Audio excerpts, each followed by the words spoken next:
Diaries game by Andy Hamilton, starring James Grout as the Professor, Jimmy Melville as Thomas, Robert Duncan as Scumspawn, and Andy Hamilton as Satan.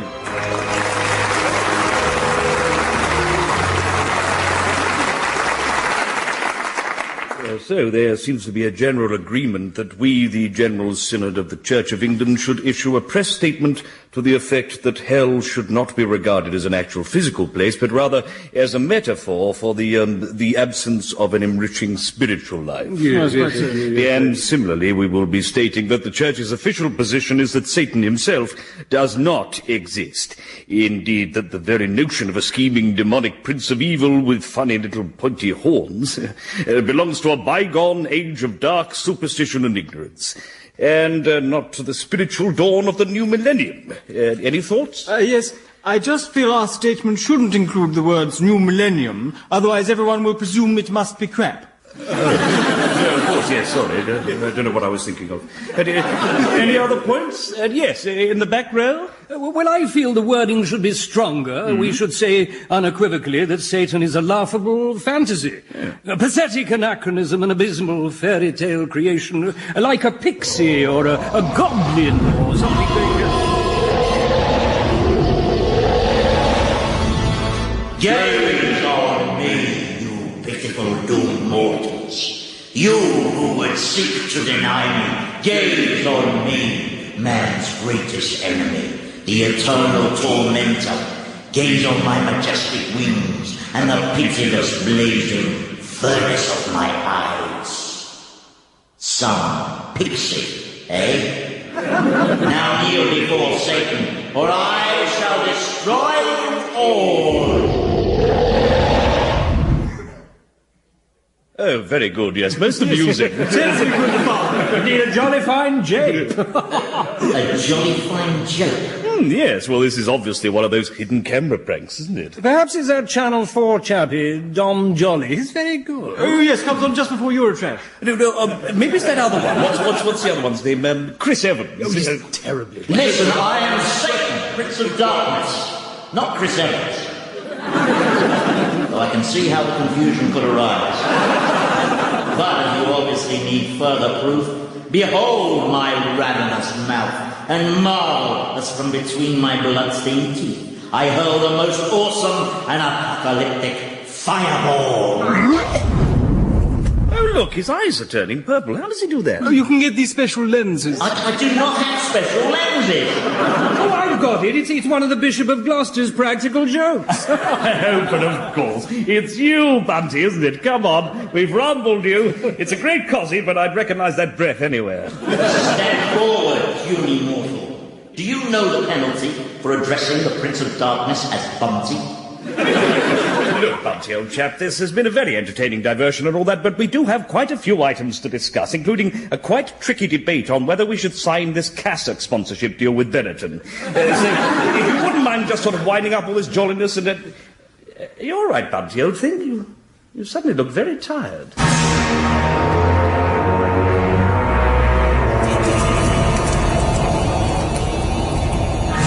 So, what happened then? Well, I had no choice. I went nuclear. I summoned up a terrifying swarm of giant 6-foot-long hornets. Well, that should have convinced them. No, they just put it down to climate change. So then I gave up. You see, the problem is, Prof, it is just so difficult to frighten people who don't believe that you exist. You ask the bogeyman. Yeah, it's why he packed it in and moved to Having Island. Oh, I wish I'd been there, just to see your face when they refused to believe you were Satan.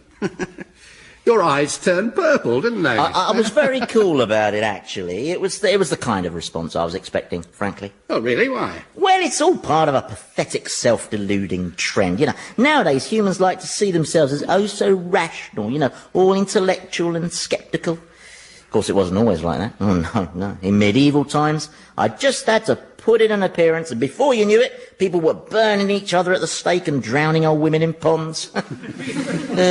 Happy days. Yes, well, ignorance has always been productive terrain for you. Yeah, but not as good as knowledge. Oh, here we go.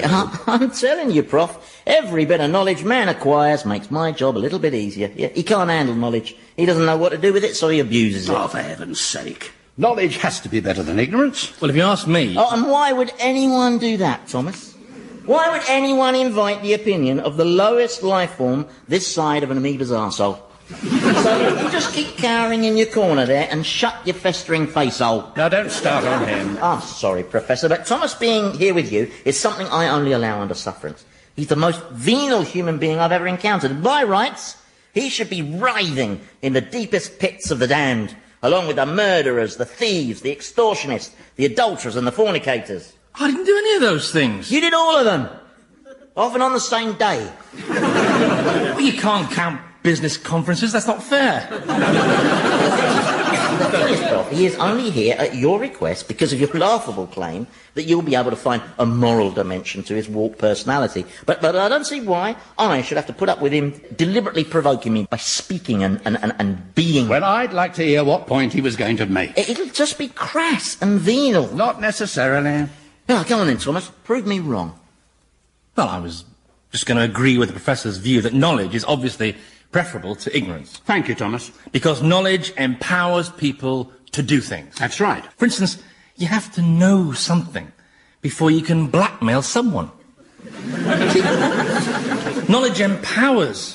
That's the kind of thing you meant, isn't it? Why the cross face? I mean real knowledge. Real knowledge ennobles and dignifies mankind. Bzzz, wrong. I hope you're not going to hit me with that old chestnut about ignorance being bliss, eh? No, because, I mean, if ignorance were bliss, Thomas would be in a state of constant orgasm. Hey, I resent that. Shut it before I weld it. Now, all I'm saying, Prof, is that ignorance is the lesser of two evils. That's not a phrase I like, you know. People shouldn't compare evil, should they? They all have their own merit, don't they? I hate this league table mentality that pits evil against evil, you know, primary Just school make against your primary... point. Well, look, in a nutshell, man can't handle knowledge and is marginally less miserable when he's protected by his ignorance. Basically, what you don't know can't hurt you, unless it's a psychotic stranger. My liege, Lord of Darkness, Prince of Terror, I have done thy bidding, master. Give your most faithful demon his next task. I only live to serve your imperial majesty. You are the epicenter of my universe. Yeah, well, that's nice, Scumspawn, but, you know, you shouldn't overinvest in one person emotionally. Sorry. All right, now, so you've dealt with that new arrival? Oh, yes. The feng shui consultant? Yes, even as we speak, sundry demons are rearranging his innards into a less harmonious configuration. Yeah, that'll teach him to tell me my lake of fire's pointing the wrong way. Now, very well, Scumspawn, you can go, mate.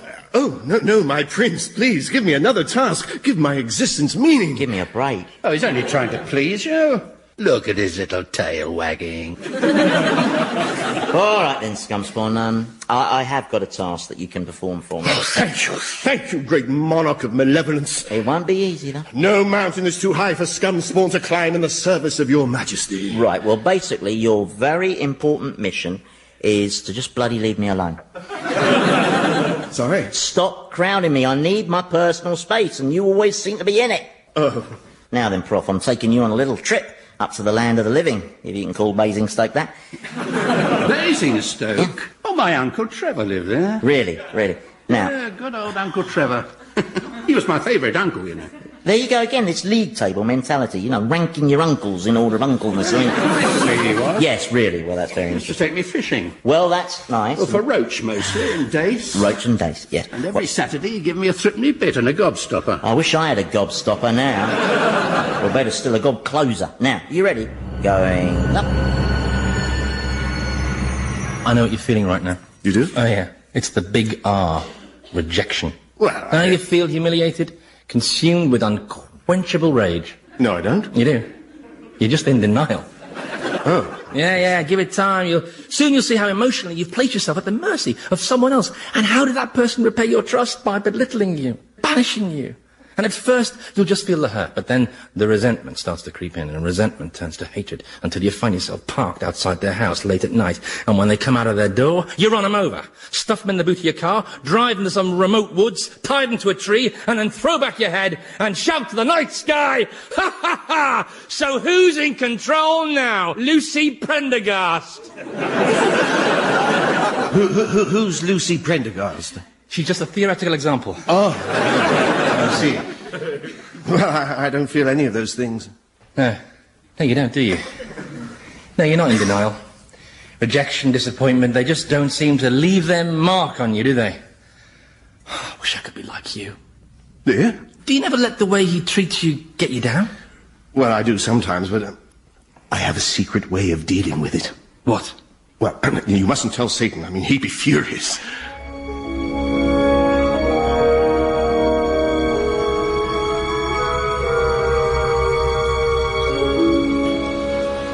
Why have you brought me here? Well, I thought you'd like it. Bit of a trip down memory lane for you, being back in a laboratory, eh? Doesn't it bring back your days as a scientist? You know, the smell of the fume chamber, the roar of the Bunsen burner, the hum of the halitosis. These people definitely can't see us, can they? Well, what do you think? I'm 8 foot tall, half goat with horns and a swishing tail. I mean, I think my appearance would probably rate a bit of a mention, don't you? Or perhaps they're just being polite. All right, all right. To them, we are as invisible as a butterfly's fart. Oh, charming. Rather lyrical, I thought. So, what are these chaps doing? Hey, they're studying gene sequences. Oh, I see. That's an interesting area. Yeah, and of course there's been a big increase in research in this whole field, you know, since they mapped the human genome. Since they what? Mapped the human genome. What, the whole sequence? Yeah, all umpty-billion letters of it, yeah. But that's fantastic news. I mean, that means we have a guide to the Book of Life. Why didn't you tell me this had happened? Well, loads of stuff's happened since you snuffed it. Am I supposed to tell you all of it? I mean, Pete Sampras keeps winning Wimbledon. Man U won the treble. I bet their fans were thrilled. Oh, yeah, there were huge celebrations all over Surrey. Let's see now. France won the World Cup. Have England won anything at football yet? We haven't been dead that long. Probably a few centuries, at least longer, if they keep playing 4 at the back.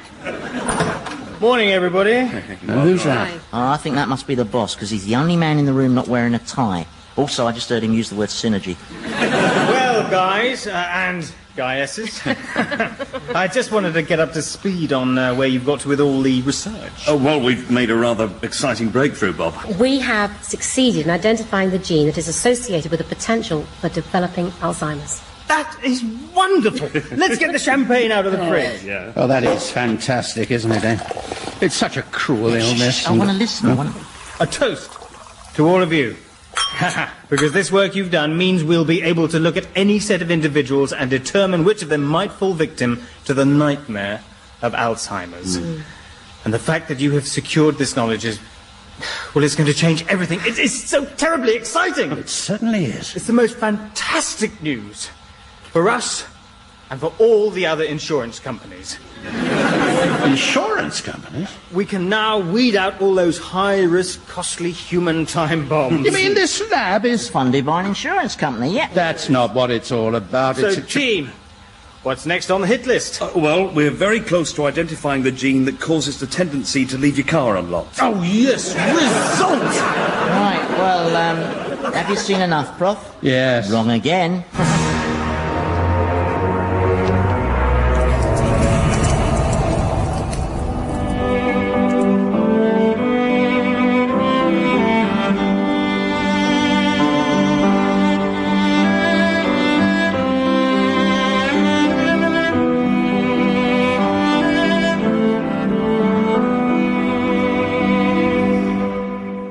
There. That was astonishing, Scumspawn. You know, you're an exceptionally versatile musician. Oh, I don't know. There are loads of musicians who can play the cello and piano. Yes, but not at the same time. How'd you hold the bow in your hoof like that? I just do it. It feels natural somehow. Such a haunting melody. What was it? No idea. It's just some tune I heard once. A tune you heard once? Yeah, I seem to have quite a good ear. Maybe it's being long and pointed helps. I don't know. Did you used to play any instrument? I used to play the triangle at school concerts, but I had to pack it in. Couldn't handle the pressure. Right. All that waiting! Yeah. Look, Satan mustn't find out I've got these. You know, he hates music. That's why he's forever tormenting Mozart with that kazoo. Wish I'd been born with a talent. There must have been something that you could... Well, actually, I was rather good at table tennis. I used to love playing it. I could really lose myself completely in the instinctive science of it all. You know, the angles, the spin, but most of all, The smash. Smash. Smash. Smash. As I sent the ball flashing past a humiliated opponent. It was great. And then the authorities banned me from competing. Why? I failed the drugs test. I mean, it was totally unfair. I mean, I explained to them. I said some athletes' bodies just naturally produce amphetamines whenever they eat sausages. But no. Everyone's so cynical, you see. I never played again after that. Well, couldn't you have carried on playing, non-competitively? Can you do that, then? Oh, yes. You can play just for the fun of it. Well, I'm not going to get a chance to do that now, am I, eh? Nobody's likely to fetch up in hell with a ping-pong table, are they? No. Well, apart from the Bulgarian table tennis team who died in that freak landslide.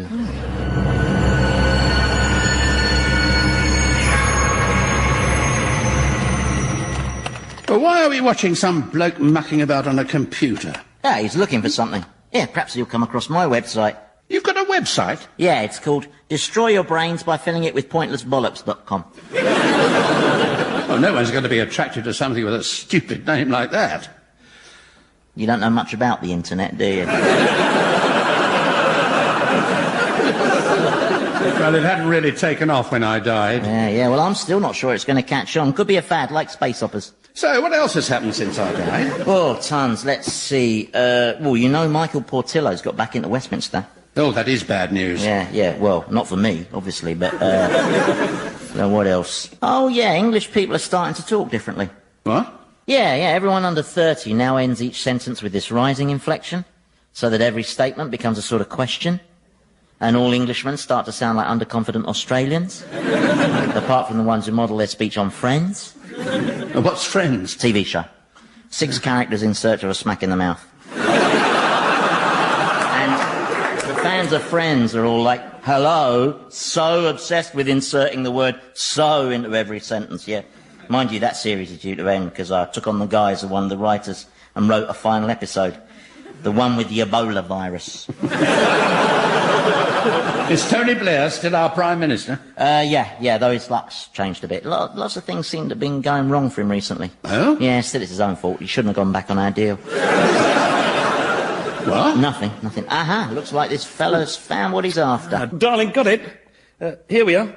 That's their order form. We click on the design we want and there's a colour chart in the corner. You see? The inflection. Yeah. What colour do you want to go for? I quite like the idea of blue. Not sure. I think blue might clash with the wallpaper. Rather go for brown. OK, colour of eyes, brown. What the hell are they doing? They're ordering up their baby from lastminutesprog.com. It's a new firm of online genetic engineers who claim they can give you the baby you want when you want it. Oh, it must be a rip-off. Well, of course it is, but you know how desperate people are to control things. It's a bottomless market, I'll show you. But are we still in England? No, I'll give you a clue. Look at the size of everyone's bottom. Oh, it's America. Correct. I'm telling you guys, I'm not paying out $500,000 for this if you can't guarantee me results. Mr. Guggenfeller, we can assure you that we can switch out the gene that triggers the aging process. Good, because I don't do aging. With this technology, anyone can live as long as they choose. Yeah, well, I want to live forever, minimum. Well, we almost have the technology to... Almost? We're just perfecting the techniques, that is, Mr. Guggenfeller. In a few months... I might be dead by then. Yeah, oh, he will be. I've got him booked in for next Thursday. Cardiac job, yeah. Well, sir, in the event of a glitch of that nature occurring, then we will freeze you cryogenically and then simply reawaken you when the gene alteration technology is infallible. Yeah, well, I'm not sharing. I want my own fridge. It'll be a private fridge, sir, with 24-hour security patrols and laser-operated intruder alarms. Now you're talking. Come on, Prof, we've seen all we need to. Back to base.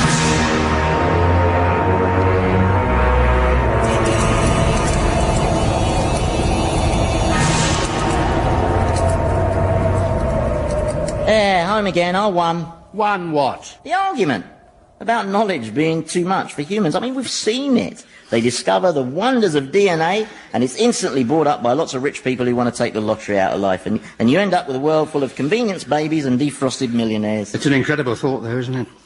The notion that man might be able to use his knowledge to actually prevent aging.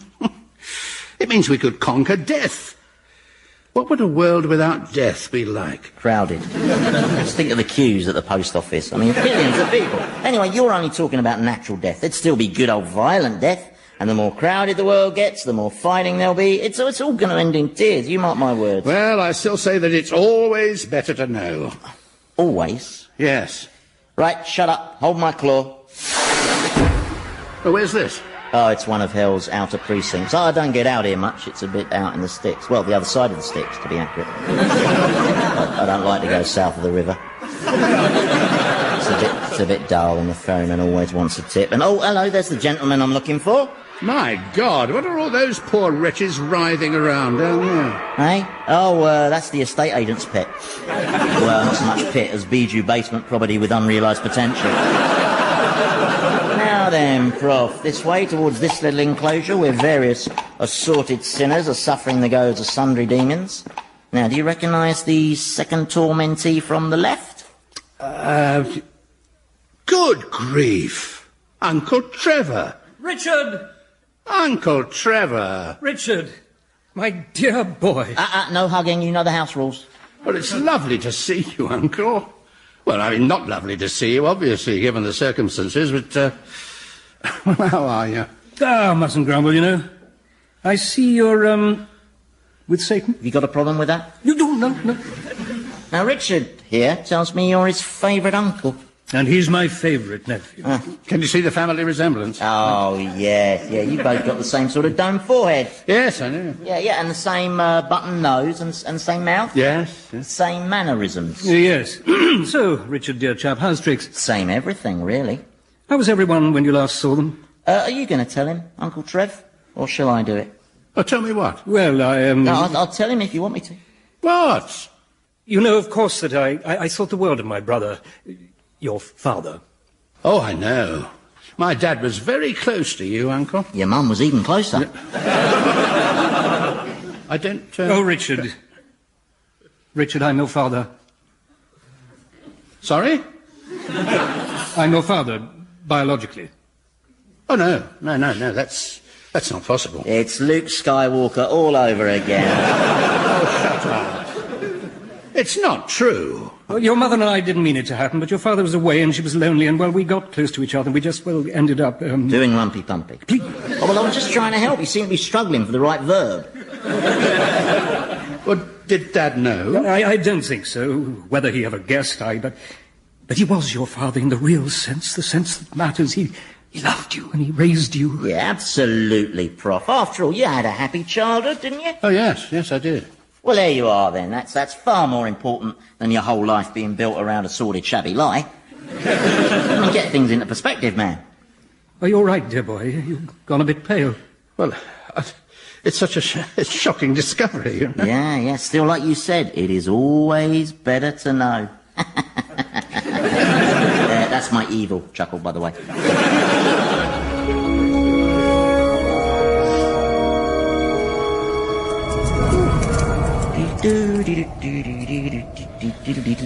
Come on, Professor. Why so glum? You've expanded the limits of your knowledge. You haven't changed my mind, you know. Yes, knowledge has risks, but it's still the right thing to pursue. Oh, you are just so pig-headed. You get that from your dad? Oh, very funny. Wait a second. What's that noise? What the... Scumspawn! Oh, my prince, I'm sorry, your divine terribleness. I didn't hear you come back. I was so involved in the game. Look, it's not really his fault. Be silent, or I shall set your pubic hair ablaze. Again. Did Thomas trick you into this, Scumspawn? Look, he was simply trying to give me the experience of, well, doing something for fun. Oh, well, why didn't you say so? That makes everything all right, doesn't it? I mean, giving the damned some fun, that's very much part of Hell's mission statement, isn't it, Scumspawn? And tell me, were you having fun? Well, I was winning. Scumspawn, the penalty for... Look, you can't punish him. It's not his... Where did Thomas disappear to? Never you mind. Now, Scumspawn, the penalty for misconduct of this kind is for you to experience my most terrible wrath. Yes, my liege. Oh, but what's the point? I mean, punishing you would be as pointless as Lawrence Llewellyn Bowen. You just keep coming coming back for more punishment. It's just a waste of time. So just get out of my sight. Go on. Go to the outer reaches of hell and then keep going for infinity and then some. Go on. Consider it done, my lord. I am but your plaything. Oh, he'll be back. Some masochistic boomerang. Yeah, you're very subdued, Prof. Yes, and I've had a bit of a shock. Yeah, of course, still look on the bright side. At least you had parents. I don't know where I sprang from. Can I ask you something? Maybe. Are my mum and dad, down here? They might be. Well, if they were, could I get to see them? Oh, no, I'm sorry. I never let relatives get together down here. It causes too many fights. But you let me see Uncle Trevor. Yes, but that was so I could score a cheap point at your expense. So, you won't tell me if Mum and Dad... Afraid not. You'll just have to live with not knowing. Well, that's all right. I'm a scientist. I can live with not knowing. But I thought finding out things was so crucial to you. It's the pursuit of knowing that's crucial. Not that you ever know anything for certain. After all, what is knowing? Oh, don't start. It's just one's perception at any given moment in time. I said don't start. I mean, I think that I'm in hell with you, but for all I know, you could be just some lurid fantasy that I'm imagining. Well, why can't you be the lurid fantasy that I'm imagining? Well, maybe I am. Well, I bloody hope so. The notion of uncertainty scares you, doesn't it? Listen, I'm Satan. Nothing scares me. With the possible exception of Anne Robinson. And cycle couriers. Now, do you fancy a game of table tennis? Oh, go on then. I'll serve. Oh, good shot. How do you hold the bat in your hoof like that? That's the gift. Here comes my topspin.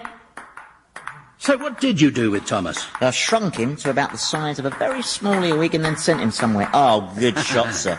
You haven't imprisoned him in the intestinal tract of Emperor Bokassa again, have you? No. Oh, nice volley. So where is he then? He's inside this ping-pong ball. Smash!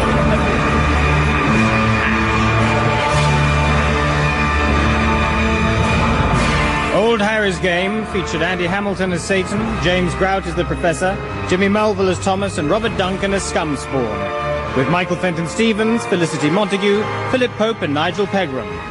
The programme was written by Andy Hamilton and produced by Paul Mayhew Archer.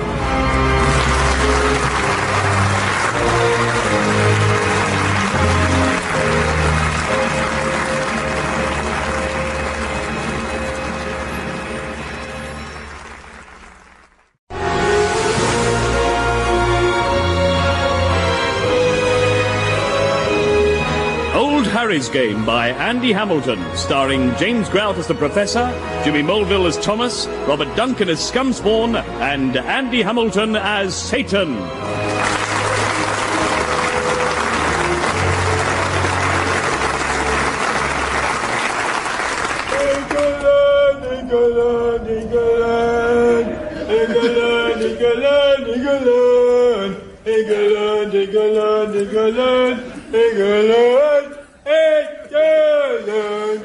Now that is impressive, Prof. You see, not many mortals arrive in hell and start singing, for want of a better verb. Yeah. That's 438 choruses he's given us so far, and yet you have to admit there's a certain mindless heroism to it, Not as much as in bungee jumping or Russian roulette or travelling by train, but nonetheless it is... Why have you brought me here to listen to this dreadful racket? Oh, I thought you'd be interested. Why on earth would I be interested in someone like him? Because you're a scientist, and he is obviously some new subspecies. Homo unsapiens. Look, he's just He's fascinating. Look, all that finger-pointing aggression, regardless of his surroundings. He hasn't got the slightest idea he's entombed in hell. He just knows it's somewhere foreign.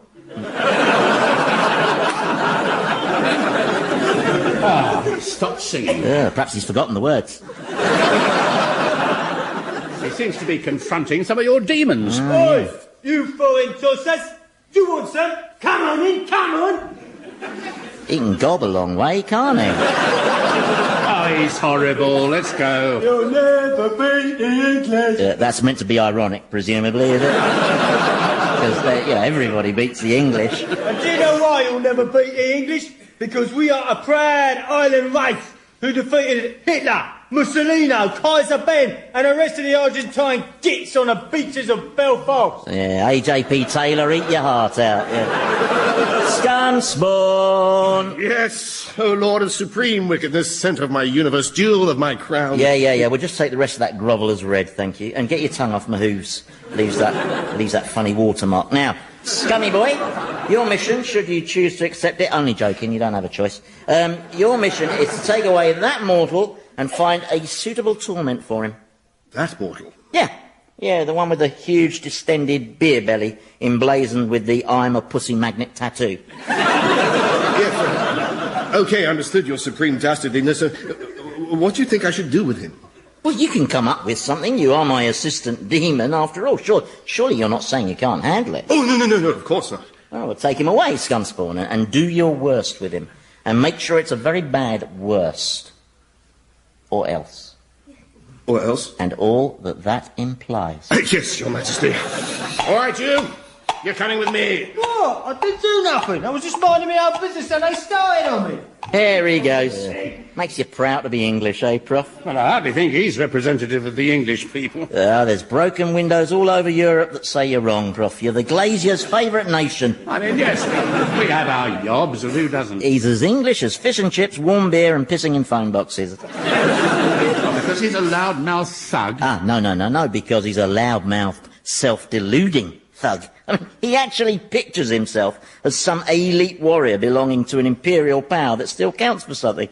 It's the funniest piece of self-deception since Jeremy Clarkson's Hipsters. You can't build one of your poisonous little theses around that loudmouth's imaginings. English people aren't like that. I am telling you, they delude themselves constantly. Listen, I know what I'm talking about. There, you see, you just did it. I'm an Englishman, born and bred. I know, I've seen you dance. We are not self-deluding. You do it all the time, and you can always tell when an Englishman's deluding himself. You just have to listen out for the phrase, the best in the world. Listen, of course the English have lots of faults, just like any other nation. What, as many as the French? No, not that. But we also have many qualities. Our sense of fair play, tolerance, good manners, tradition. Oh, I can feel an excursion to the living world coming on. It's a jolly old blighty. You coming? Not if it's like the last trip you took me on. That was depressing. Pure voyeurism. Listen, some people like watching car crashes. I like to watch Ulrika Johnson pick her next boyfriend. I mean, you know, what's wrong with that? OK, come on, Prof. Up we go. You'll like this. Trust me. Good God, we're at the centre court of Wimbledon. Yeah, I'm sorry we got a stand, but you can't physically occupy a seat when you're from a parallel dimension like we are. It's a shame, but good grief, look at the price of those strawberries. That is shocking. Look at that bloke down there. Can you see him? Look, he's staring at the punnet he's just bought, poor sod. He doesn't know whether to eat it or bank it. Quiet, please, ladies and gentlemen. Handman to serve. First set. Oh, why are they laughing? Oh, a pigeon must have landed somewhere. That always brings the house down here. Oh, yeah, look, there it is, by the baseline. Oh, and now Tim's shooing it away. Oh, dear. No wonder you Brits are renowned for your sense of humour, eh? Oh, the ball nearly hit that line, Judge. What a hoot. And now the pigeon's back. Oh, dear. Hold my sides before they split. Oh, shut up. I'm enjoying this. Me and Deborah used to love coming to Wimbledon. We never missed a year. Yeah, me neither. I'm always here. Always in the same guise. It's one of my favourites. What's that? Well, I turn up as a nice mum in a Union Jack hat who's supporting Tim Henman. It's a belter. Well, what do you do? Well, first I just cheer for him normally. You know, part of the hen mania through the early rounds, till the quarter-final. Then, when he's 2 sets up, 5-4, serving for the match, 40 love, match point, I wait till the crowd goes quiet, and just as he's about to serve, I shout, "Come on, Tim!" in a very high-pitched voice. Then he double faults and goes on to lose the match. Never fails. That's what makes Wimbledon so special for me. Tormenting the English with false hope. I suppose you sabotage England in the football as well. Yeah, I nearly got the FA. I still don't see why Wimbledon is an example of the English self-delusion you keep banging on about.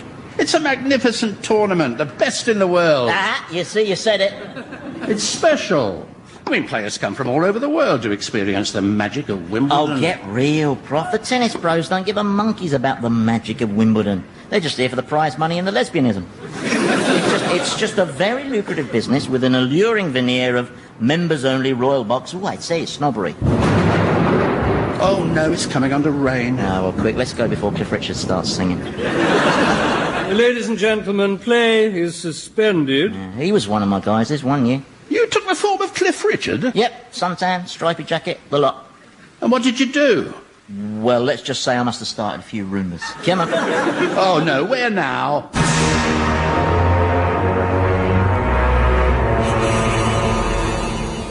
Why do you need my help? Well, you see, Thomas, I've been charged with devising a suitable punishment for this mortal. No surrender, no surrender, no surrender to the IRA! And I have tried, so have all the other demons, and nothing we do seems to make any impression on him. So I asked myself, what goes through the mind of a psychopathic misfit? And then I thought of you. Cheers. Oh, no, please, you've got to help me come up with a suitable punishment, because if I don't... Well, Satan did use the words, or else. Oh, I see. Last time he used that, I ended up having to delouse the whore of Babylon, which wasn't nice. We are England, I said we are England. There must be a way of punishing him. You've tried violence, presumably? Yeah, he quite liked that. All right. Oi, you. What's your name? Me. What, do you want some? No, I do not want some. Puff. He really is quite aggressive, isn't he? No surrender, no surrender. Why do you keep singing that? Because I'm a patriot. That's right. I've got this flag over my shoulders. It's a flag of England. It's the flag of St. George. Exactly. St. George. And what nationality was St. George? He was an Arab. Yeah, he was what? An Arab. Born and died in Palestine. You bloody liar! That's what he told me when I was on punishment duty in the Saints section. While I was giving him a good scourging, he was saying... No. St. George is the patron saint of white people because he rescued a maiden from a big, ugly Dago dragon. And if you say different, I'll kick your head in. Poof! He's not very good at managing his anger, is he? Do you really have a saints section? Oh, yes. A few of the saints weren't quite as blameless as they made out. Especially St. Christopher. He used to pick travellers up, put them on his shoulders, and then carry them across the river, whether they wanted to go or not. Strange bloke. Funny sense of humour. If Satan comes back and finds him unpunished... We'll have to find his psychological weakness, his personal terror, something we know he'll be frightened of. I know. Perhaps the circumstances of his death might reveal some fear or... Nick, how exactly did you die? What's it to you, Puff? We're just curious. That's right. It was a warrior's death. Oh, it goes without saying. See, it all started with a pint of lager. Right. And then another. And then another. And then another. And then another. Well, this is nice. I haven't watched cricket for years. What's the score? 84 for 3. Now, cricket, that really is a distillation of the English character. It's almost lyrical, isn't it? Yeah. The sound of leather on willow. Yeah. These cricket fans are a miserable bunch, though, aren't they? Well, why do you say that? Well, loads of pigeons have landed on that pitch. They haven't laughed once. Oh, that must be close. Look pretty plumb from here. Wouldn't you say, Prof? What? Well, nothing. It's just that that's the first time I've heard an appeal for LBW come from the batsman. It's a bit odd. Well, not when the game's fixed, it isn't. Fixed? Yeah. But this is cricket. Cricket can't be fixed. Oh, well, then how come the umpire keeps taking calls on his mobile? That's Malaysian bookies passing on instructions. Oh, Malaysian bookies poppycock. Oh, he skied that one. Get it! He's got a loud voice, that batsman, hasn't he? All right, so what if it is fixed? What does that prove? The game's obviously been tainted by commercialism. I bet none of this stuff went on in the old days, Compton and Hutton and Truman. And I know what that smug little smirk means. Well, this is just my face at rest. Do you think I'm living in the past? The only home an Englishman ever knows. Listen, there's nothing wrong in being proud of your heritage. Oh, absolutely. But that doesn't make us backward-looking. Heaven forfend. No, we're inventive and creative. I mean, look at science, the arts. You'll always find the English right there in the vanguard. Right, hold tight. Where are they off to now? Cool Britannia.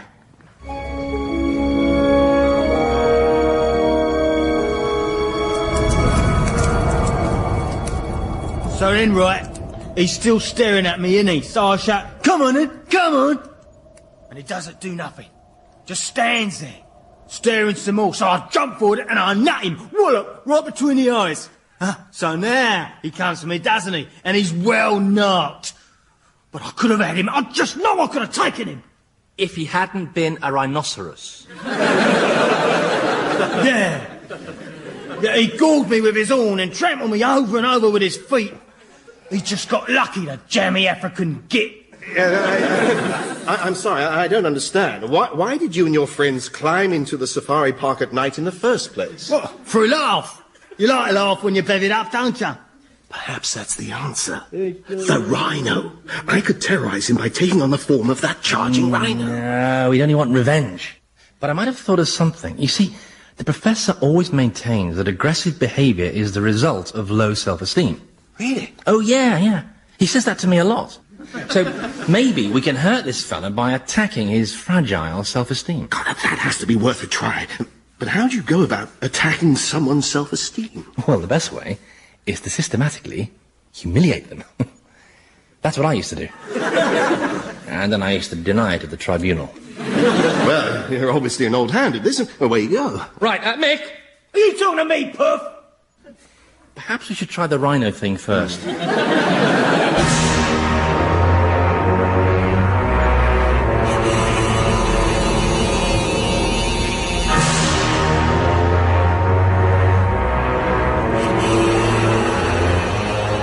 I know what you've done, you know. Hey? It's what you always do. You show me a highly selective, convenient collection of examples and totally ignore the places where mankind is giving a good account of itself.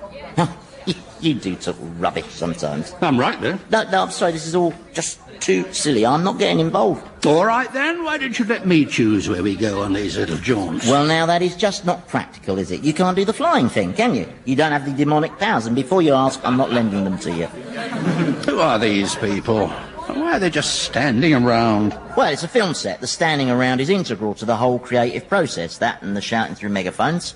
And people having their names on the back of the chairs. That's pivotal. Who's the chap coming over with the quilted jacket and the baseball cap? What, the one wearing sunglasses even though the sun isn't out? Yeah. Oh, that'll be the director. Okay, let's rehearse this, baby. Rupert, are you up for that, sunshine? I think so, yes, but I'm just a little bit unclear as to my motivation for this.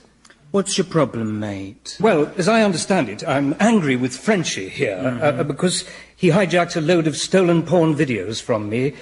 So I'm going to decapitate him with a hedge trimmer. Yes, sorted. A hedge trimmer? Well, it's probably some product placement deal. Well, it's just, you see, if I behead him, isn't that going to sort of, well, be gratuitous and disgusting? No. You see, your character is an East End lowlife ducker and diver who likes to give it the large, so that makes the violence funny. Oh, I see. What about all the pools of blood? Oh, the audience will know that that's ironic. But there's nothing funny about someone being decapitated. Oh, I don't know. What if it was David Mellor? No. Actions-wise, how exactly do I go about beheading this chap? How does one do that? We'll check with the technical advisor. Fred, Rupert here is just wondering how you'd behead an unconscious man. Oh, well, let's see. First you'd sit him up, and then you'd turn on the strimmer and sort of swing it across from left to right, you know, starting above the collarbone. Right. At least that's how I did it when I topped Charlie Trousers McKay. Well, we want it to look right. Thanks, Fred. Yeah, right. Do you mean to tell me they're being advised on how to film a murder by a real murderer? Oh, yeah. I mean, these days being a murderer is a great career move. You get to do all sorts, you know, biographies, chat shows, movies, commercials. Obviously, you need a good nickname that sounds hard. You know, like Frankie Fraser calling himself Mad. I mean, that is brilliant marketing. I mean, he's not mad really, of course, but who'd be interested in someone called Sad Git Frankie Fraser? It's scandalous. Oh, lighten up, Prof. It's normal. Men of violence are celebrated in your country. Look at Vinnie Jones. They'll be putting up statues to him soon. To the greatest nose-biter and ghoulie grabber of them all, England's finest. Yes, well, he's not part of the England I remember. But the England you remember doesn't exist anymore. In fact, I'll let you into a secret. It never existed. It was just an idea to make Englishmen feel superior. Well, I don't feel superior to anyone. But I am proud of being English. So just what is it you're so proud of? Is it this? Well, this is Buckingham Palace. Yep, it's a garden party, and we're in luck because Prince Philip's in the middle of one of his highly amusing anecdotes. So then I said to him, now listen here, Hirohito, I said, if you Japs keep making these annoying little cars, you'll just have to drop another bloody H-bomb on you. Oh, very funny, Your Highness. Oh, another H-bomb. You are a one, Your Majesty. Now, you're surely not going to construct an argument around the royal family. Because, I mean, they're not really relevant anymore, you know, just figureheads. An anachronism, in fact. Oh, right, so why are they all laughing at his jokes? Well, perhaps the jokes are funny. It's Prince Philip. Well, I don't know. I can't speak for other people. Personally, I've always found the whole monarchy thing a bit absurd. Have you? Oh, yes. I'm basically a Republican. Oh, you rebel. I've never really understood why any intelligent person would subscribe to the ideal of a monarchy. Yes, absolutely. Why are you standing like that? Like what? All stiff and ramrod straight. Like you're trying to grip an acorn between your buttocks. It's because you're in the presence of a royal, isn't it? Look at you. You look like you've been starched. I don't know what you're talking about. Oh, that is just so English. Eh? Refusing to accept that you're riddled with deference. You're a nation of cat-doffers and forelock tuggers. I'd like to leave now, please. Okay. Don't forget to curtsy on your way out. Anyway, you can't build an argument about Englishness around the royal family, or Wimbledon, or Ponzi film directors, or celebrity murderers. You have to look at ordinary people. All right, let's do that then. Here we are, an ordinary evening on an ordinary English street in an ordinary English town, and over there, an ordinary English mob. My God, they all look so angry and miserable. I know, it's not even Christmas. Right, listen up. Listen, we're going after the old geezer who lives at number 56 because he is definitely a sicko perv. If any reporters ask us how we can be sure, we tell them that them what lives here knows. And the bloke in the chemist's best mate cousin saw it on the internet. And remember, this is all about the kiddies. We want to keep the kiddies safe, which is why we've got them all with us tonight. And what is it you're going to shout, kids? Steal the burgers! That's right. The well-being of our children is... Shut it, Sean, or I'll shut it for you. Is all that matters. What the hell do these people think they're doing? Oh, be fair, these gatherings help foster a sense of community and increase sales of lager and bricks. Well, again, this lot don't seem typical of anything to me. I mean, they're just a load of hysterics. Yeah, you're probably right. Do you want to see some more?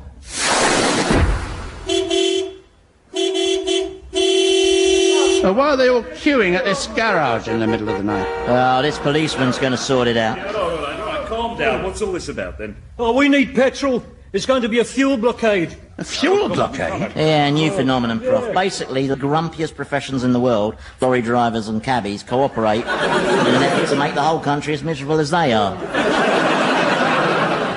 There's no need to panic. Yes, there is. Come midnight, every refinery in Britain's going to be simultaneously surrounded by thousands of vehicles. Are you sure? Oh, yes, the bloke there in the chemist's best mate cousin saw it on the internet. Oh, right. Well, pull over then. Let me fill up the panda car. Come on. I mean, what is wrong with these people? Why are they so susceptible to rumours? Well, rumours travel a lot faster nowadays, Prof. They travel by word of mouse. Travel by word of mouse. The little thing that they haven't let away. Oh, look, here we go. The punch-up's begun. Oh, where's that English stiff upper lip gone, eh? It's been replaced by the swollen upper lip. Not so much traditional sang-froid as song all over the pavement. Look. Just exactly what have you got against the English, huh? I mean, you're as bad as Mel Gibson. Listen. I love the English. I do. All those shatterproof delusions makes them so easy to corrupt. I can do 20 Englishmen in the time it takes to do one Swede. I'm not listening. Yep, an Englishman's delusions make him very easy to corrupt, but quite difficult to torment, which reminds me, I'd better go check what's happening with that moron and the yob he's supposed to be tormenting.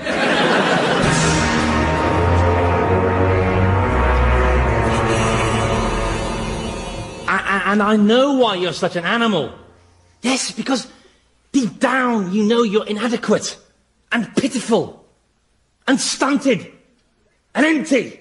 And it fills you with rage. Rage against the world, rage against all those non-pitiful, non-stunted, non-empty people who swan around looking down their well-balanced noses at you. So you try and control them. You bully them and frighten them. And you hide listening devices in their toilets to hear what bad things they're saying about you. I expect. What's going on here, Scumspawn? Master, I'm sorry, I didn't hear you. Yeah, well, I'm not surprised with all that shouting. What's Thomas doing over there? He's trying to exploit this yob's low self-esteem. Oh, so you handed over your tormenting responsibilities to one of the damned? Perhaps the most damned of all the damned. Yes, you see, Oh, God help us. Not that that's likely mine, but never mind. I'm sorry, my liege, but I was desperate. I've tried everything. I tried violence, obviously, but this yob doesn't seem to experience pain. Now, that's interesting. Perhaps there's some neurological explanation for that. We block neural pathways, say. Or perhaps for some reason the pain message isn't reaching his brain. Well, it probably can't find it. No doubt doing its best, poor thing. Oh, I give up. Let's try that rhino thing again. Oh, hello, Your Imperial Majestiness. I was just trying to help out old Scumspawn here. Why? Well, because I don't want to see him get into any trouble. Ah, you see, Thomas exhibiting more noble side of his character, huh? Now, what are you talking about, you old fool? He's got all the nobility of a dangling bogey. If it wasn't for the English, you'd be Grout. Silence! Are you talking to me, you foreign puff?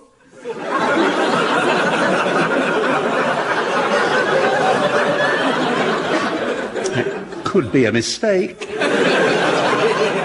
Yes, Satan's not used to having his sexuality questioned. Approach me, mortal. I'm not scared of you just 'cause you can make smoke come out of your eyeballs, puff boy. You're very fond of that word, aren't you? What? Puff? Yeah, that's 'cause, well, they get everywhere, innit? Can't move for bleeding puffs. I'll castrate them, that's what I'd do. I think our search is over, gentlemen. Scumspawn? Yes, my liege. Kindly transform yourself into a 60-foot-high Julian Clary. It shall be done.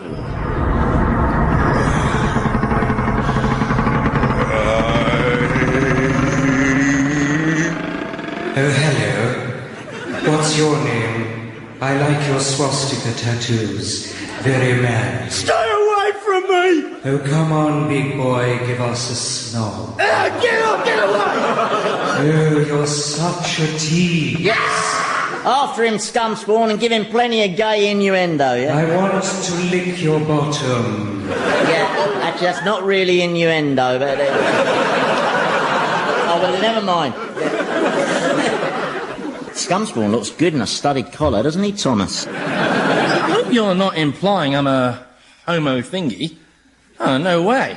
During my life, I've shagged lots of women. Really? Yeah, and some of them I didn't even have to pay. You see, Prof, people are always terrified by their deepest, innermost desires. Well, not just people. Sorry? Well, I've just worked out why you've been waging this sustained assault on Englishness. It's because you're scared of your own innermost desires. No, you are not seriously suggesting that deep down I would like to be English. Yes, I think you'd like to be English or French or German. You take that back. You'd just like to be English. Just to belong to something, a part of a group, share an identity, instead of being a pathetic loner with no roots. A pathetic loner. Actually, Professor, I think you've probably said enough. I mean, yes, the English can be silly, nostalgic, foolish blusterers, and whatever. But at least we have some history and values and sensibilities that we share. I mean, you've never really shared anything with anyone, have you? Well, that's me told, isn't it? Obviously, in future, I must endeavour to be more English. It was a funny thing to say. I nailed it, no, didn't I? Huh? The truth hurts. I've sent him packing with his tail between his legs, all right. I've never seen him back off like that before, though, have you? I mean, look at him, skulking off. And now, he's transforming himself into a 60-foot-high W.G. Grace. With the most enormous cricket bat. Yeah. I wonder what he's going to use that for. I don't. What shall we do? Why, you'll deport yourself like a true Englishman, of course. So every time I hit you, you're going to say sorry for denting my bat.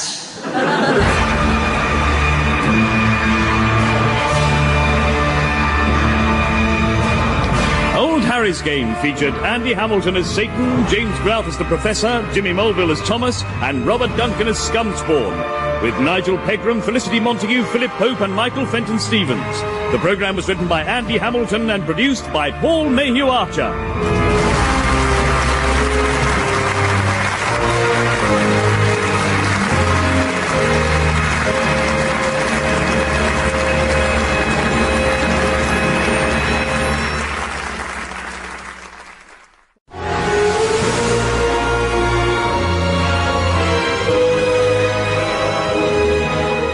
Harry's Game by Andy Hamilton, starring James Grout as the Professor, Jimmy Melville as Thomas, Robert Duncan as Scumspawn, and Andy Hamilton as Satan.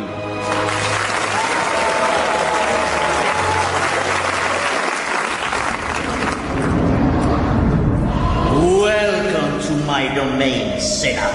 Welcome to the infinite nightmare you can never escape, the realm of unending pain, from which no mortal can he hear me, Scumspawn?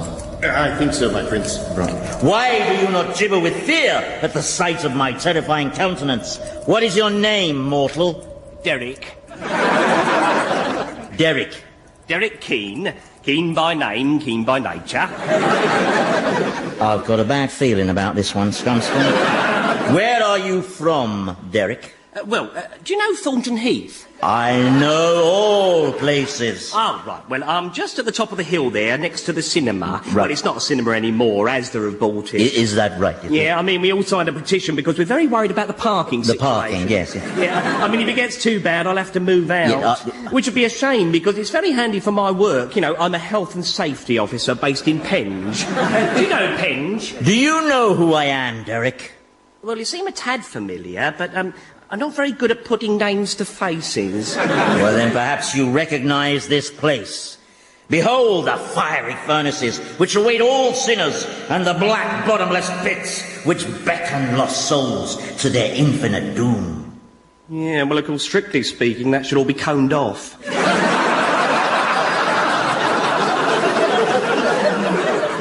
Coned off? Yeah, with cones. Or if you have no cones, then I suggest fluorescent warning triangles. I'm afraid hell is rather short on warning triangles, Derek. Well, all these pits and furnaces constitute a definite hazard. Someone could get hurt. That's sort of the idea. I am the mighty Satan, ruler of this domain.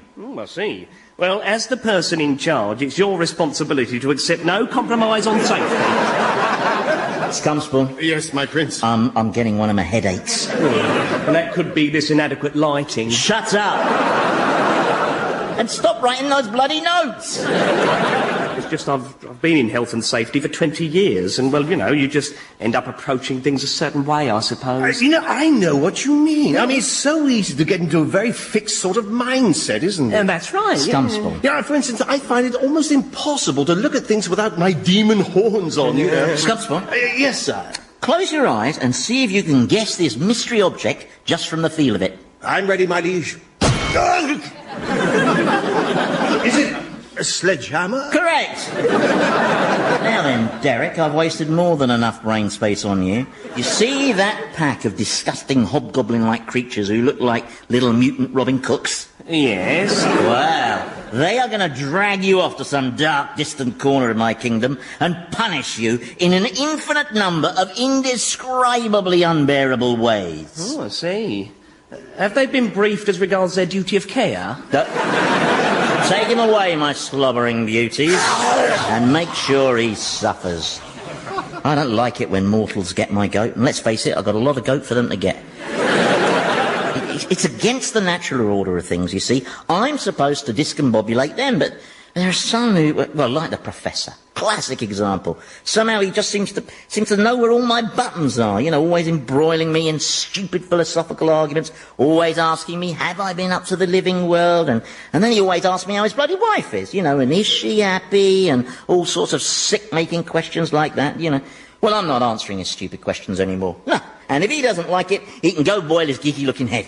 So, you're pretty relaxed about it then? Yeah, of course I'm relaxed. It would take more than his stupid wife being in a coma to make me unrelaxed. No, I'm totally loose, man. Oh, yeah. The professor's wife's in a coma. Yeah, that's right. As if I care. When did you find this out? Well, I was walking abroad in the world of men, generally sowing mischief and spreading discord, and I just finished driving round Hyde Park Corner in a 30-foot wide milk float with one of those "what do you think of my driving" telephone numbers on the back.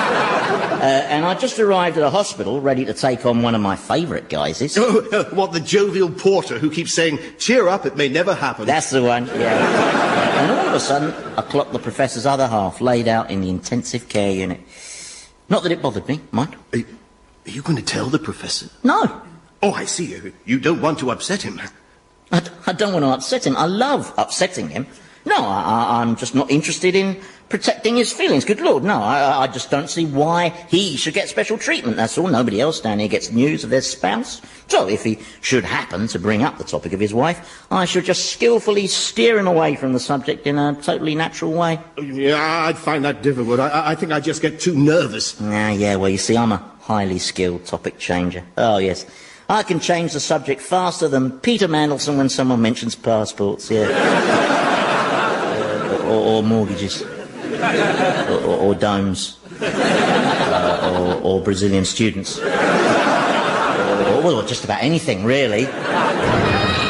Prof, Thomas, how are you? I'm fine, thank you. Good. I'm fine too, by the way. Yeah, just been walking abroad, Everything's okay in the world of men, nothing special, just the usual sort of oojama flip. I haven't seen your wife, though. He didn't ask you if he'd seen his wife. I know. I just thought I'd answer that question before he asked it. Saves a lot of time. I mean, huge amounts of man-hours are constantly being wasted because of this old-fashioned notion that answers have to wait for the question. Are you all right? Yeah, of course I am, yeah. I haven't felt so good since I convinced Jerry Halliwell that she was profound. Why? Well, you seem very jumpy. Me? Jumpy? I've never been jumpy in my life. No, jumpy, me. Well, something's bothering you. Get out of here. Well, not that that's feasible, but you know what I mean. Man United lost, by the way. Really? Yeah. Alex Ferguson said they'd never conceded that second goal if Beckham hadn't been taking that call on his mobile, probably from posh spouse. Spice! It's something to do with wives. My wife, perhaps. Yeah, Arsenal lost as well. Yeah, and two of their French players dislocated their shoulders, shrugging. It's about my Deborah. It's about my Deborah, isn't it?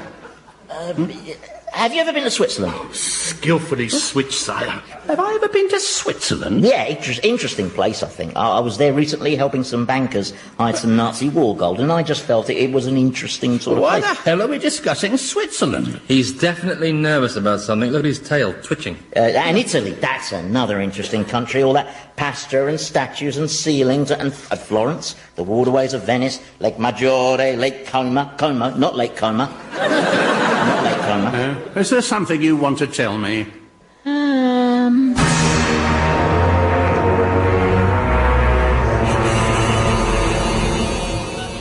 Poor Deborah. She looks terrible. Yeah, still at least she's got a nice quiet room all to herself, because it's bedlam out there on the ward. What's that TV crew doing out there? Oh, it's a new reality show, yeah. The audience get to know all the patients, and then each week they vote for which one is to have his life support machine switched off. Deborah looks so frail. Yeah. She's got a lot of tubes sticking out of her, hasn't she? Yeah. She looks like the Pompidou Centre. In the circumstances, I find that extremely tasteless. She should have someone with her. I mean, where's that bloke she married? Rory, whatever his name is. He's in a room downstairs. He got so distraught they had to sedate him. Oh, I see. You any idea what happened to Deborah? Car crash. Oh, no. Yeah, she was on the motorway, 11 o'clock at night, and she started feeling a bit tired, so she opened a window and then put on the radio to help stop herself from feeling too drowsy. But it was an interview with John Prescott. Oh, no. She was out like a light. It's irresponsible for them to put him on that late. Well, that's what the emergency services are saying. There were pile-ups up and down the country. She's dreadfully pale. Oh, I feel so helpless. Oh, Deborah. I don't know. What? Well, the things you lot put yourselves through with all this caring cobblers, I'll never understand it. Yes, well, it's something called love. Yeah, you arbitrarily single out some other dismal mortal and then invest all sorts of bogus feelings in them. And all you're doing is banking up lots of pain for yourselves. It's just masochism without the levers. Is Deborah going to die? I don't know. But if she should die, I mean, given that it's Deborah, and what a unique and a wonderful and virtuous person she is, I mean, obviously she'll be going to heaven, won't she? I mean, there's no way she could end up in hell. Is there? Have you ever been to Switzerland? Because there's a lot more to it than just cheese and chocolate, you know.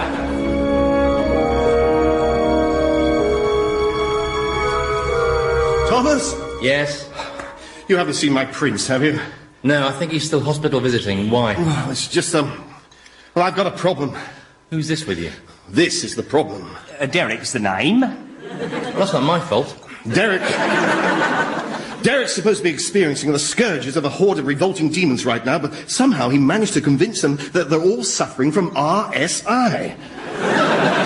So they stopped work demanding more ergonomic pitchforks. And more training. Yes, thank you. Derek, if you could just stand in the corner. I tell you, Thomas, His Infernal Majesty is not going to be pleased. Oh, do you mind if I sit down? Be my guest.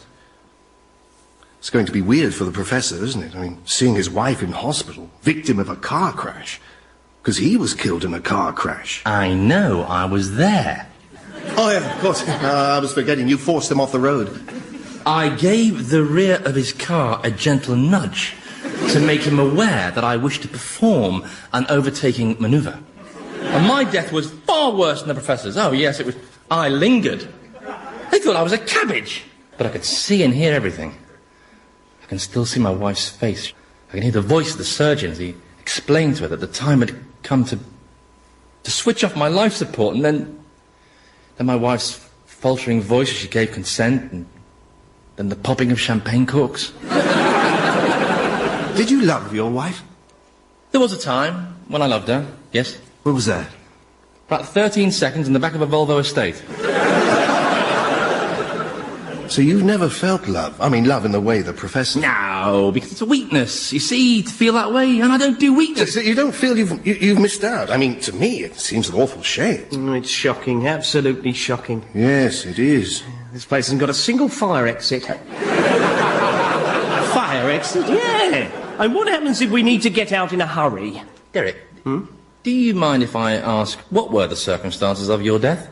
The circumstances? Yes, for instance, were you by any chance beaten to a pulp in a frenzied attack? How did you know that?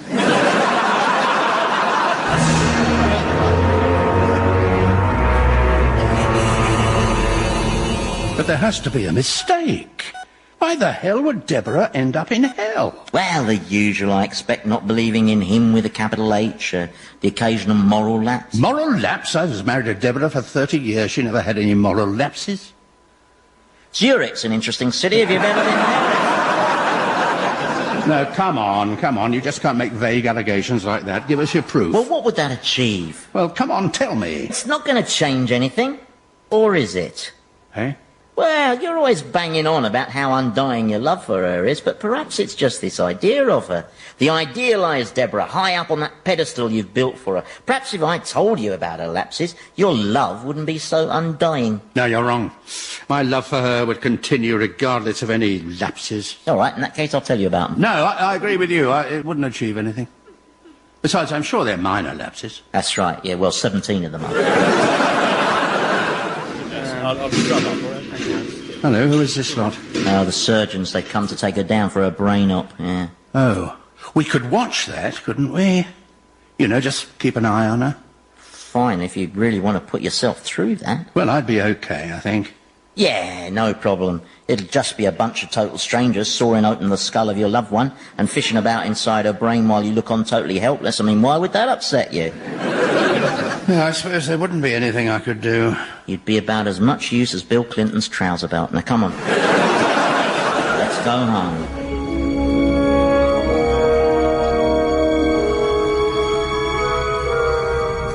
All right, I mean, it is just possible I might have experienced love just once.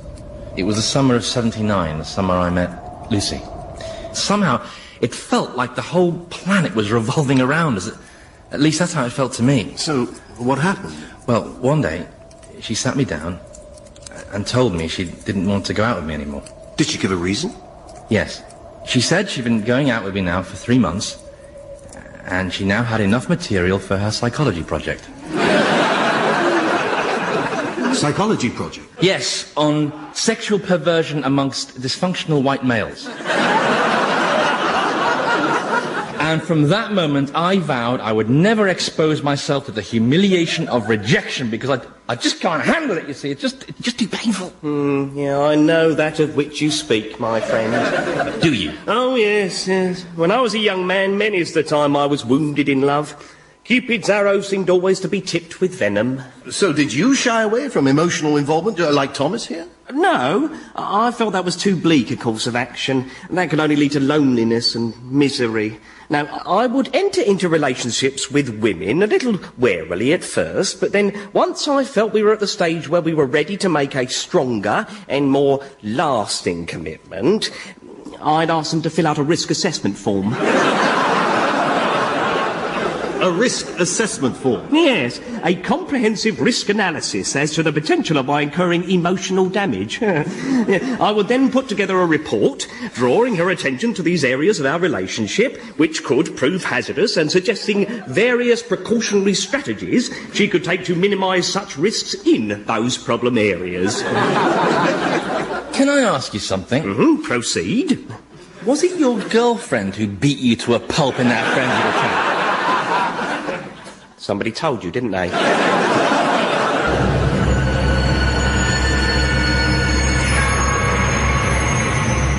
Listen, Prof, please, let's go home. I thought we agreed there's no point you're watching this operation. I know, but if she dies, well... Are you sure Deborah's coming to hell? I mean, why can't she be in that waiting room bit for heaven, or what's it called, purgatory? Ah, there's no such place as purgatory, no. That was just wishful thinking by Catholics who didn't like the look of the odds. No, you're either hellbound or you're not, and Deborah is. Well, actually, on that topic, would there be any possibility at all of Deborah sort of being billeted with me? Oh, no, Prof, no, I'm sorry, but I definitely do not allow husbands and wives to be reunited down in hell, no. Not since that unfortunate business with Mrs. Crippen. Boy, was she cross. Yes. And Dr. Crippen's excuse about mistaking the poison for vinaigrette, well, that just made her worse, you know. But you'd have no problems with me and Deborah.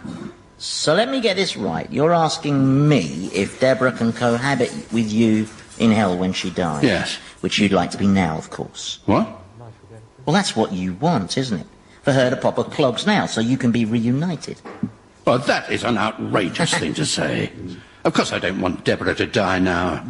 I want her to make a full recovery and carry on living with Rory, whatever his name is. So you're telling me that deep down there's not the teensiest part of you that's secretly hoping that maybe the fickle finger of fate will just gently nudge her your way. Is that right?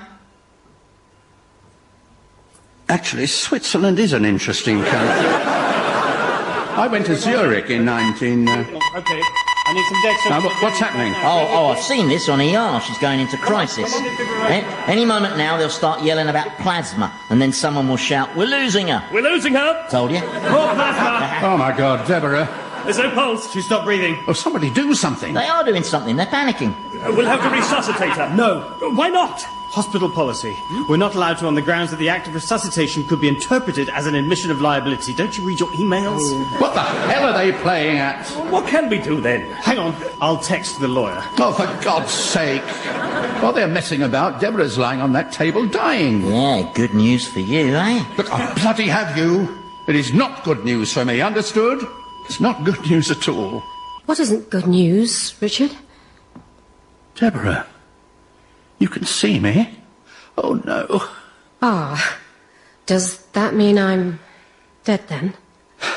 I think you must be, yes. Because you're standing here in front of me while at the same time I can see you lying on that operating table.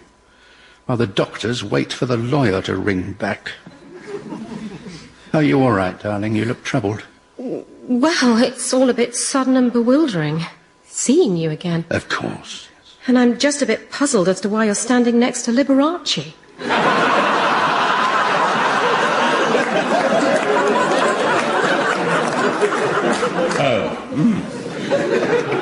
Why am I standing next to Liberace? Yes, why am I standing next to Liberace? Hello, Deborah. Hello. I'm Dickie's spirit guide. That's right, he's my spirit guide. And his candelabra is... To light your way, of course. Right. I suppose I'd better come with you. Well, only if you want to. Do I have a choice then? Well, I'm not sure. Does she have a choice? Oh, yes. She can still decide to turn back if she wants to, but she'll have to be quick. What do you think I should do, Richard? I don't know. I mean, it has to be your choice. Well, perhaps I'll stay here with you. I mean, going back seems like such a struggle. Welcome to our world, Deborah. No. What? No, you must go back. You must choose to live. Is that what you want? Yes, you belong there with your husband. You know about Rory? Yes. How? Have you been watching me? Yes. What, from heaven? Well, from a kingdom like no other. That's nice. So, you're happy then? Oh, yes. Liberace is taking good care of me. Well, that's good. I suppose I'd best be headed back before it's too late. Yes. Yes. Well, I'll see you again, Richard, I suppose. Eventually. Yes. Oh, this is just like brief encounter. Take care. And you? What the heart's just restarted all on its own. My God, this one's a fighter. Okay, well, get the adrenaline into her. Come on. Well, there she goes, Prof. Oh, glad to get out of all that jewellery. Why are you looking at me like that? What were you playing at? Well, excuse me, but I thought if she encountered her beloved standing next to the Prince of Evil, it might just inhibit your conversation a little, so I transmogrified myself. Yes, but why on earth did you take on the form of Liberace? I panicked, I don't know. Look, I only had a split second to decide, and I just tried to come up with someone who I thought wouldn't feel threatening. Especially for a woman. Well, it was a stupid choice. Well, I'm sorry. You look ridiculous sitting at that gold piano. And your impression... It was no impression, it was a satanic guise. An exact facsimile of Liberace, even down to the scars behind my ears. Anyway, I was only trying to help. If you wanted to help, you could have just absented yourself, disappeared. Yes, but I wanted to see what you were going to do, didn't I? Yes, and I confounded you there. You said I wanted her to die so she could be with me, and I proved you wrong. Yes, well, I still think that's what you wanted. Well, we can't always have what we want, can we? Hey, come on, Prof, come on. Why the long face, eh? All right, say you've just waved goodbye to the woman you love, but hey, you've still got me. Yes. You never actually answered my question. Oh, which one? You asked so many. Well, the one about whether Deborah might be allowed to be with me when she dies, huh? Why do you insist on trying to get your hopes up like this, You're just risking more of all this pain and disappointment. Well, taking risks is just part of the human condition, I suppose. Oh, here we go. Ting-ting, all aboard the Twaddle Express. Calling at Cobbler's Creek, Piffle Bridge and Total Bollocks Junction. Risk-taking is an essential human characteristic. It's why man has developed into such a successful species. And barking, lower drivel and bullshit east. And risk-taking requires a certain kind of moral courage. Something you know nothing about. You're too scared even to contemplate change. I don't think you can lecture me on risk-taking, Professor. I took the biggest risk anyone's ever taken. With the possible exception of Everton buying Gaza. I chanced my arm against the Almighty himself. I risked everything, and I lost everything. Yeah, but the brave bit is taking a second risk. Final destination, Trait Gush Falls. Grab hold of my wings, Prof.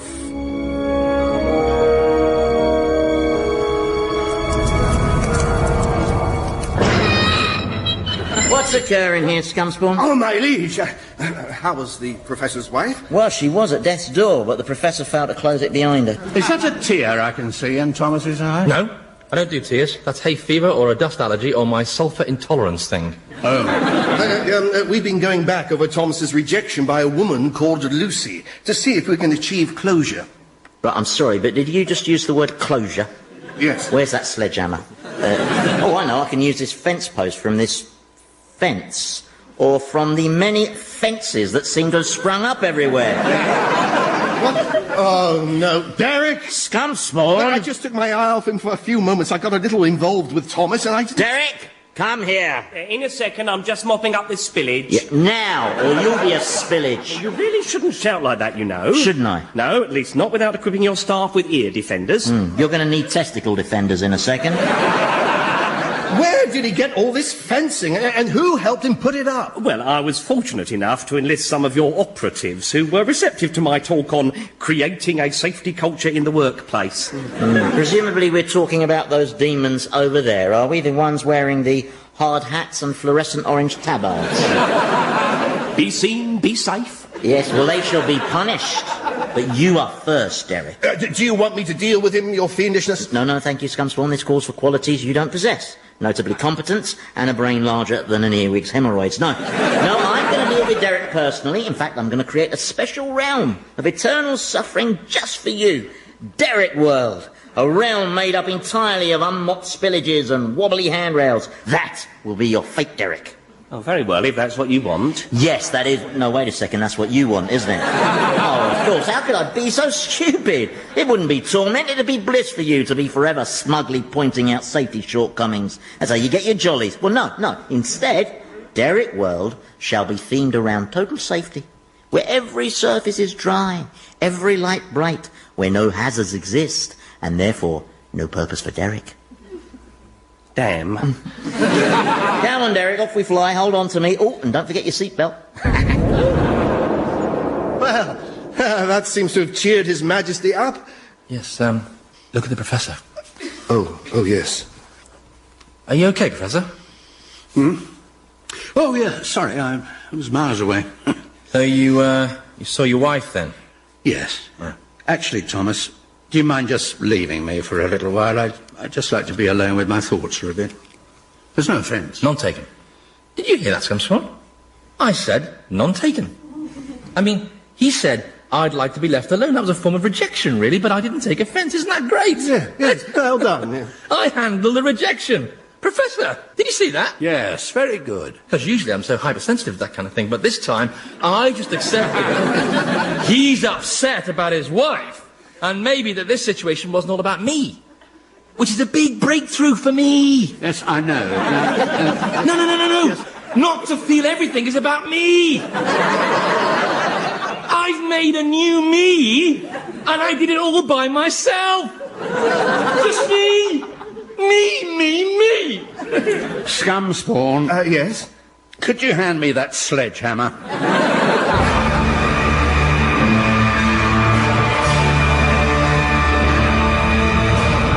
Old Harry's Game featured Andy Hamilton as Satan, James Grout as the Professor, Jimmy Mulville as Thomas, and Robert Duncan as Scumspawn, with Felicity Montague, Michael Fenton-Stevens, and Philip Pope. The programme was written by Andy Hamilton and produced by Paul Mayuwata.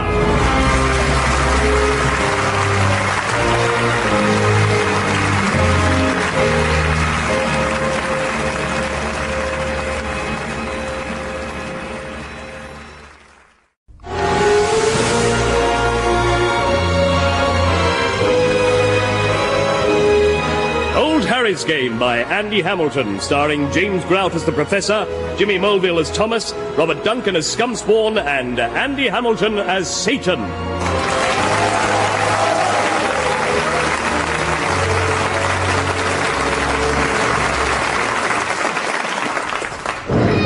Ta-ta-da-da, don't panic, it's only me, Satan, Prince of Darkness, and all-round tasty geezer, in it respect.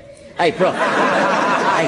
You fancy a quick trip up to the land of the living? I want to show you this brilliant new bit of diabolical mischief I've come up with. It's a new self-help book that I've written and published. It's called You Are Special, Everyone Else Is a Get. I've sneaked it into all the bookshops and it's selling like Viagra at the Derby and Joan Club, I'm telling you. The global selfishness index has soared to an all-time high. What's Thomas doing? Well, he's doing a bit of writing of his own, actually. He's writing? Yes, creative writing. He's trying to write a poem. This is hell, not evening classes. The damned aren't allowed to do creative writing or creative anything. You are here to experience infinite suffering. That excludes hobbies of any kind, with the possible exception of golf. As that is a form of infinite suffering. And where did you get the pens and all these notepads? Where did you get them? What? We'd rather not say. That's right, yeah. Oh, you'd rather not, eh? Then presumably you'd rather I filled your sinuses with fire ants. And then, I get it. Scumspawn! Did you call my prince beacon of my existence and reason for my being? Shut it. Consider it shut, my liege. Now, think carefully, Scumspawn. Did you, by any chance, furnish the Professor and Thomas here with pen and paper? Yes, I provided them with writing materials. But that was my fault, you see. I felt that writing would be good for us, especially Thomas. So I asked him... Well, why would writing be good for you? Well, you know, a sort of cathartic therapy. You see, I've always rather envied writers. I think the act of writing must give them a tremendous amount of peace and solace. You've not met many writers, have you? Well, no. Yeah, well, I have. And do you know what writers are? Writers are miserable, grudging drunks who just happen to know a lot of words. They're not seeking solace. No. As far as they're concerned, writing's an act of revenge. Revenge against who? Everybody. Everyone who isn't them and who fails to realise what a genius they are. If they weren't writers, they'd all be serial killers. I'm sorry if my supplying stationery angered you, my lord. Well, I would have been angry, Scumspawn, if it wasn't for the fact that the Professor here is completely wasting his time, as Thomas has got about as much poetry in him as Anne Widdecombe's left buttock. I resent that. What, have you written anything yet, Thomas? No. I've tried to sort of let my subconscious roam in an imaginative way, but then I just end up screaming obscenities. Mostly about Alan Titchmarsh for some reason. Oh, well, it's early days yet. I mean, we've got loads of time. Well, we've got all of time. And I've been reciting chunks of my favourite poems to try and inspire him. You know, Wordsworth, Donne. Yeah. And my own favourite, W.B. Yeats. Yeah, fascinating. And what rough beast, his hour come round at last, slouches towards Bethlehem to be born?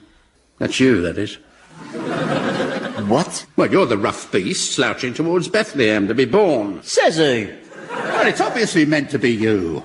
The poem's called The Second Coming, and what other rough beast could be slouching towards Bethlehem? Well, could be a camel. Camels lollop, they don't slouch. Well, perhaps it's a teenage camel, I don't know. Anyway, I don't slouch, right? My posture is extremely good, considering I have to bear the weight of these sudden great horns. It's only willpower that stops my legs from snapping. Well, I don't know why you're getting so worked up. It's only a poem. It's gibberish. And another thing, how can I be slouching towards Bethlehem if I haven't been bloody born yet, eh? Answer me that. It doesn't make sense. Well, I suppose that's what's called ambiguity. No. Poets call it ambiguity. In the real world, that's called sloppiness. So you're not keen on poets, then? No, well, they've been getting away with it for too long, haven't they? And writers, all these storytellers who just make things up because they feel like it. You know, when Dante arrived down here, the first thing I did was I said, Dante, take a look around. Do you see any circles? No, he said. Good, I said. Now get inside that keg of dog vomit. Yes, but surely the circles were just Dante's allegory for man's spiritual struggle. You do know what an allegory is, I take it? Yes, I do. An allegory is what you resort to when you can't be bothered to find out the facts. It's not just Dante. I'm always being inaccurately represented, traduced, defamed. It's happening even as we speak. Come on, I'll show you. It's a film set. Yeah. And over there, look who's playing me, Satan, Lord of the Underworld. Just look. It's a girl. It's not a girl, you old fool. It's Leonardo DiCaprio.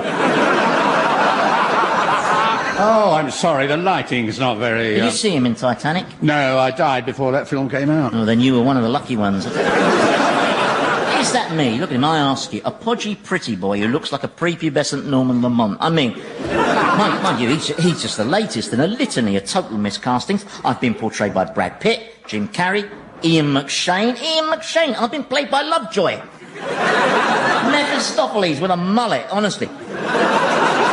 Then there was Al Pacino, Liz Hurley, and Estee Lauder girl. That's an insult, you know. I mean, I didn't mind Jack Nicholson, because he's my kind of guy.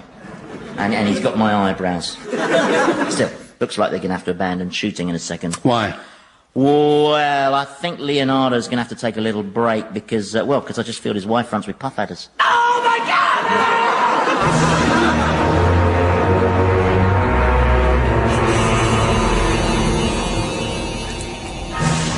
You're back, my master. I missed you so much. Yeah, shut it. You see, Prof, the trouble with being Satan is that you're always being demonised. You know, especially by the media. Oh, tell me about it. When I was alive, they made this revealing documentary about me. It was scandalous, full of misrepresentation and exaggeration. For a start, they made the murder thing sound a lot worse than it actually was. They made a murder sound worse than it was? Yes, they didn't put it into context. And the context was? He had it coming. And it was a crime of passion, obviously. Why, did you catch him with your wife or something? No. He was a Jehovah's Witness, and I was trying to watch the football. You murdered a Jehovah's Witness? Yes, it's not something I'm proud of. I accept I was probably in the wrong. And if I had my time again, I wouldn't fit my neighbour up like that. But we can all be clever with hindsight, can't we? See, Prof, writing poetry is not going to help a degenerate like him. In fact, poetry is a pointless pursuit, full stop. Why do you feel so threatened by the idea of poetry? Oh, it takes more than the poem to scare me, mate. There's something that makes you feel uncomfortable. Something about the ambiguities. Listen, words should mean what they mean. That's what words are for. Once words start meaning more than one thing, it's not a language, it's a lottery. But what is it that bothers you so about the idea that you can't absolutely pin down the meaning of something? Well, you started it with that stupid W.B. Yeats gibberish about the prenatal sloucher on his way to Bethlehem. I mean, what is he on about? Well, I suppose that has to remain a mystery. No, it doesn't. Come on. Where are we going? To find W.B. Yeats. And another thing, those initials are so pretentious. W.B. Why can't he just be Bill Yeats? Poets just have to have initials, don't they? A.E. Houseman, E.E. Cummings. That poser couldn't even be bothered with capital letters. Or rhymes. Come on. Gosh, he's really in a tiz about this poetry biz. Oh, you are a poet and you do not know it. When I feel a little witty, I spout a jolly ditty. That's very good. Yeah. You're obviously a bit of a bard. You know, Satan forgot to confiscate the pen and paper. I know. Do you think you could help me with my poem therapy as a friend? Yes? As a fun thing?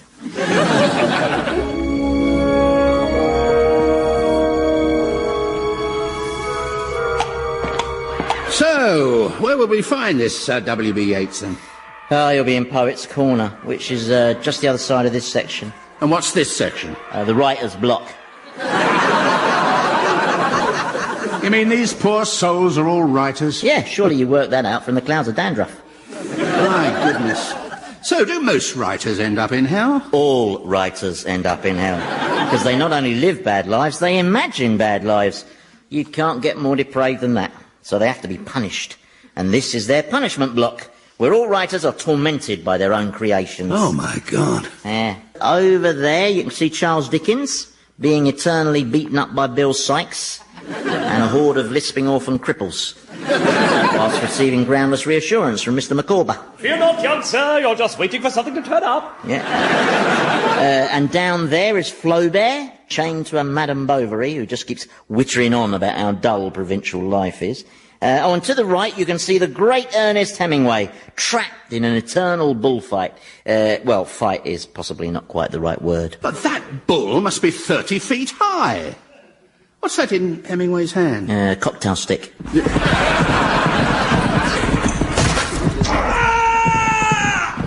And you mean that just keeps happening to him over and over? I mean, that is horrendous. Yeah, although I always get this funny feeling that Hemingway quite enjoys the challenge, you know. Now, to our left there, you can just make out the feet of J.M. Barrie disappearing into that ticking crocodile. Over there, besieged by an army of bullying aunts, is P.G. Wodehouse. And over there, well, you probably don't want to see what Mellors the Gardener's doing to D.H. Lawrence.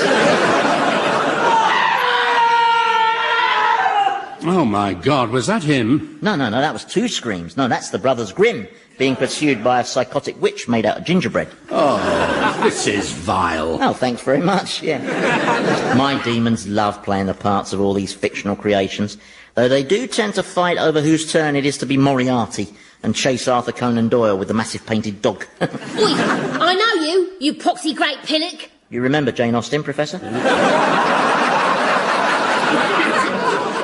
Yes, I do. You've introduced me to her before. Yeah, Jane Austen's torment is to be surrounded by silly relatives and unreliable army captains. Yeah.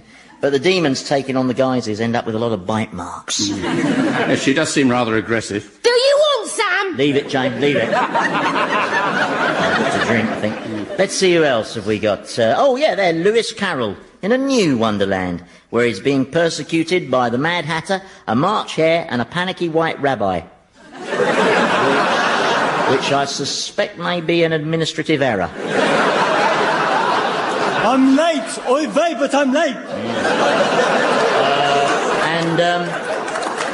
And this is no coward. Oh, stop it, dear boy. You're so terribly frightening. Yeah. And he's being confronted by Godzilla. But no coward didn't write Godzilla. I know, I got bored.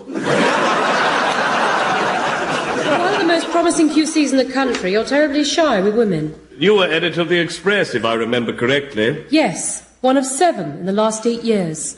Why are they talking like that? Oh, these demons are portraying characters from a Geoffrey Archer novel. Be curious about why I place such importance on this scrap of useless paper. Mind, it's not easy. With no commas and all those subordinate clauses Archer writes, they tend to hyperventilate and black out. Risk international embarrassment should you fail to... Like that. And are they here ready to torment Archer when he arrives? No, they're to torture the writers already here. Yeah, I torment them with Archer's dialogue and his sales figures.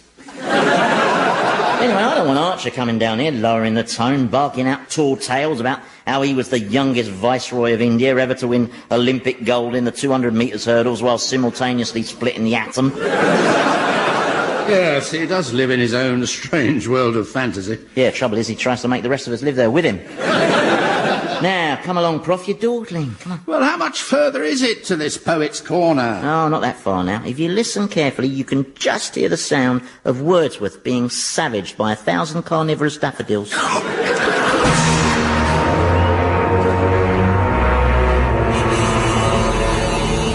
Just run that past me again. Well, the professor's theory is that if I wrote poetry, it might help me find solace, help me exercise the demons inside me. I mean, they're not real demons, obviously, I'm talking figuratively. Right. Though you have had real demons inside you. Yes. I'd rather not be reminded of that if it's all the same to you. It was all rather harrowing. That was Satan at his most cruel, I'd say. Apart possibly from that time he made you strip naked and then fry that very fatty bacon. Yes. I'd rather not be reminded of that either, thank you. So, have you written anything so far? Well, I've managed one effort, but I don't think it's any good. Oh, come on. I'm sure No, it's... let's hear it, come on. No, I can't. Oh, please, no, I'm hear sorry, it. I can't. All right, fair enough. Oh, very well. Look, you twisted my arm. It goes like this. My poem. Hate, hate, hate, hate, hate, hate, hate. Hate, hate, hate, hate, hate, hate, hate. Hate, hate, hate, hate, hate, hate, hate, hate, hate, hate, hate, hate, Alan Titchmarsh.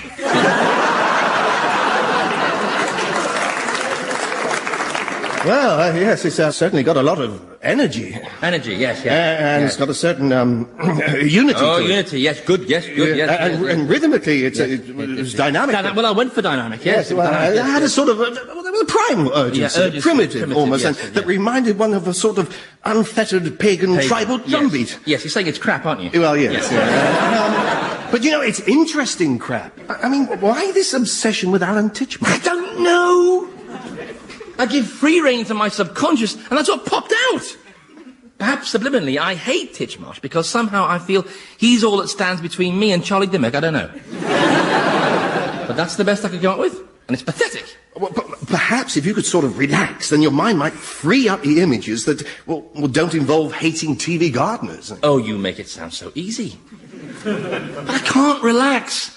Spent my whole life unrelaxed, not knowing how to relax, not daring to try, because if I relaxed, then I'd drop my guard. And then they'd get me.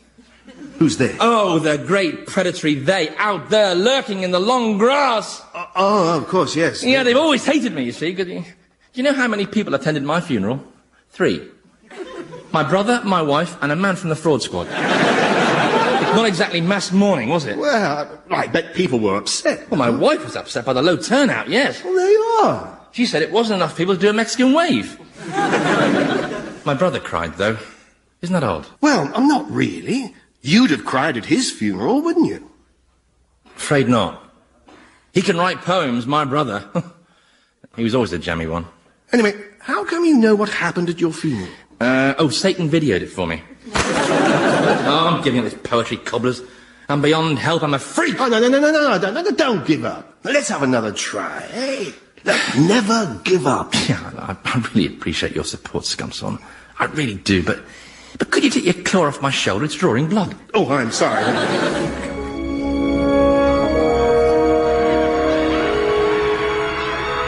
Oh, haven't we reached Poet's Corner yet?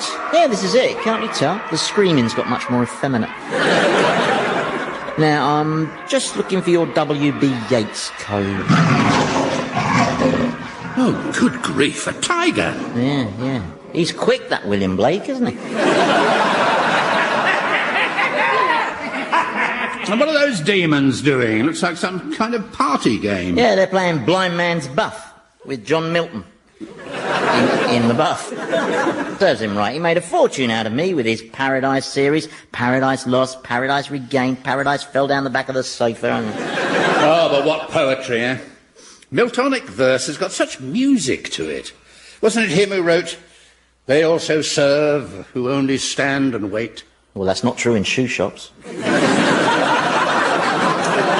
Found him, W.B. Yeats. He's being tormented over there, see? Oh, which one is he? The bearded one with his mouth taped shut. Well, that's not much of a torment. It is if you're Irish. Now then, I'll just take it off. Oh, look at the hairs on that. Now then, Bill, this is the Professor. And we'd like you to put us straight about a line from one of your little limericks that's been bothering us. It's the one that goes, "And what rough beast, its hour come round at last, slouches towards Bethlehem to be born." Ah, yes. Well, that's about you, that is. See? Yes, okay, so it's a reference to me, fine. But what precisely were you trying to say? Well, I suppose I was just expressing my fears about the future of my beloved Ireland. Okay, so in that case, why didn't you just write, "I'm very worried about Ireland"? That's all it needed. Why bother with the Ponzi tosh, okay? And another thing, you've got me slouching towards Bethlehem to be born, but if I haven't been born yet, how can I already be slouching? Yes, that does look like a contradiction, doesn't it? So why did you write it? I've no idea. Oh, it just came out like that. You see, Prof, they're all drivel-mongers. You see, when you're writing poetry, you often draw on imagery and language that seems to stem not from any rational process, but from some uncharted territory that lies somewhere between the maelstrom of the emotions and the controlling tyranny of the mind. Yes. Similarly, of course, the reader responds in a highly individual way that is a complex dance of subjective interpretations, all personal and intense, and all sheltered beneath the shimmering cloak of ambiguity. Does that clear it up for you? You seem to have boiling tar coming out of your nose there. You'll be wanting a hanky, I reckon. I'm Satan, I do not carry a hanky. I'm afraid he gets a bit cross when people talk about ambiguity. Well, I've always felt that ambiguity is like some secret music that only your soul can hear. Oh, look, the tar's coming out of your ears as well now. And your eyes are glowing orange. Sure, there's a strange, terrible beauty about it. Yes, actually, if you don't mind, I think it's probably best if I tape your mouth shut again.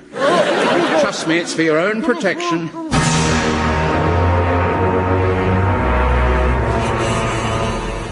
So, the expedition was not a success then? Well, I found it interesting, but Satan went into a real grump about it all. Where is he now? I don't know. He flew off muttering something about firebombing river dance. Oh, I see you've managed to write something, Thomas. Yeah, it's probably rubbish. Oh, let's hear it. I think it's very good. Oh, come on then, Thomas. It's called Them.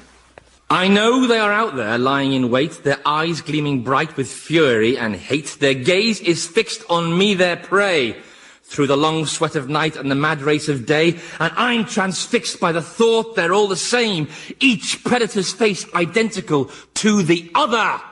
And I know that man. I know who he is, for it is the accusing face of Alan Titchmarsh!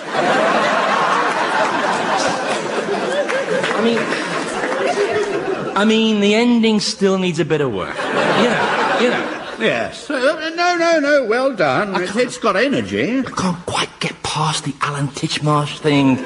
Don't know why. Well, that's the mystery of the creative process for you. I've written a poem as well, Professor. I'm really getting into this poetry lark. Oh, good. Who's your favourite poem by? Oh, a man called Henry Francis Light. He wrote Abide With Me. Oh, what, the thing they sing at the cup finals before the parachutists land in the centre circle with purple smoke coming out of their ankles? Yes. I think the Cup Final Association is why I find it so moving. I remember singing it in a huge packed crowd at Wembley Stadium.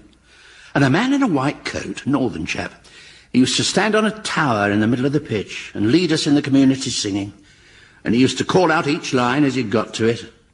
And the whole crowd sang.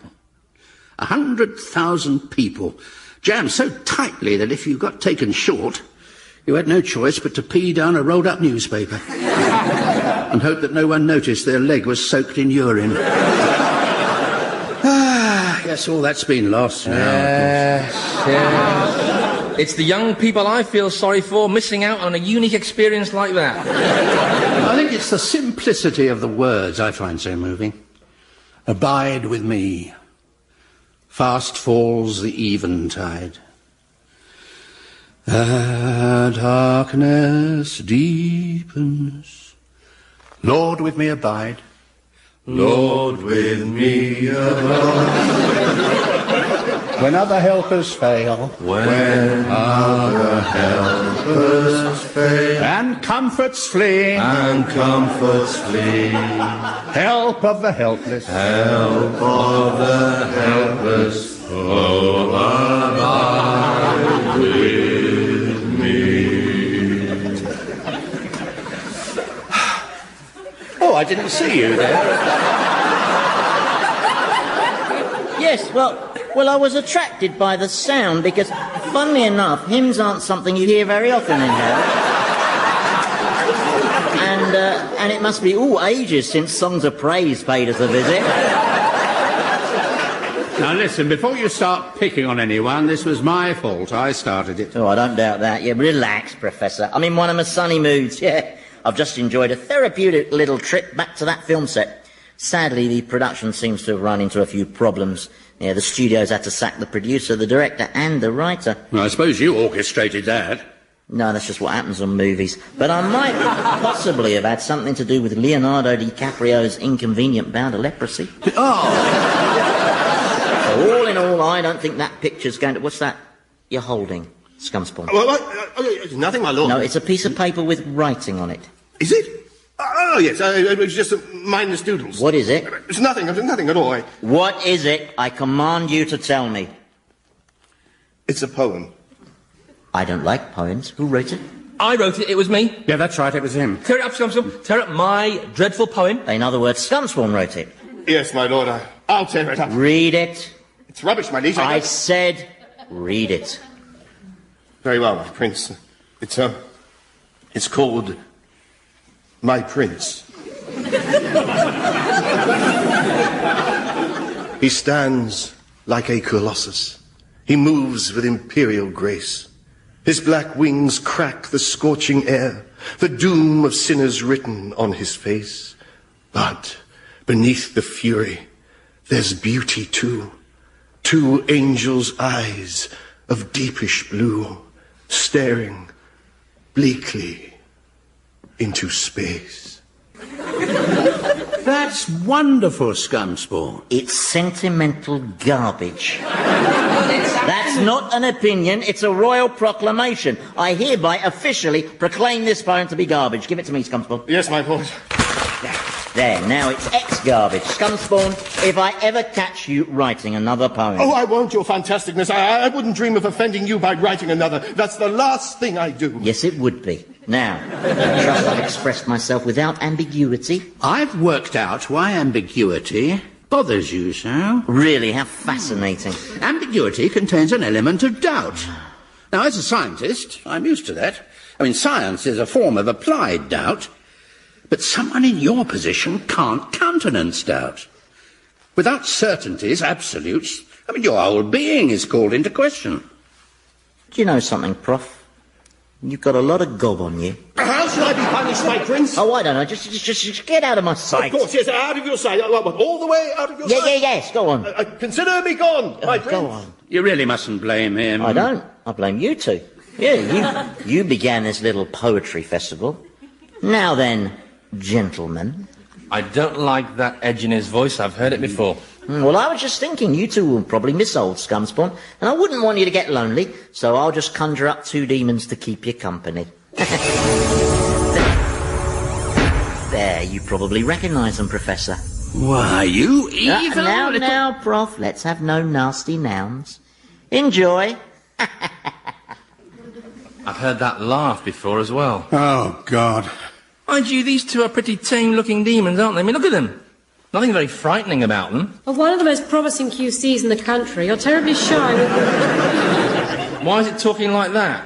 You were editor of the Express, if I remember correctly. Stop that! Yes, 1 of 7 in the last 8 years. I said stop that! You must be curious about why I play such important... Somebody make them stop!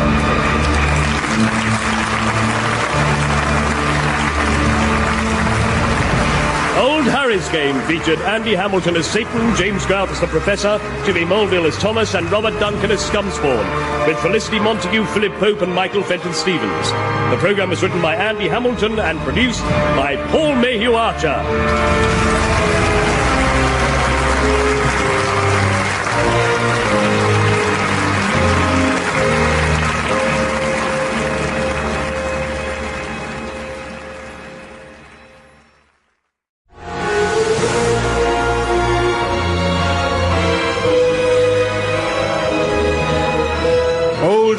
Game by Andy Hamilton, starring James Grout as the Professor, Jimmy Melville as Thomas, Robert Duncan as Scumspawn, and Andy Hamilton as Satan.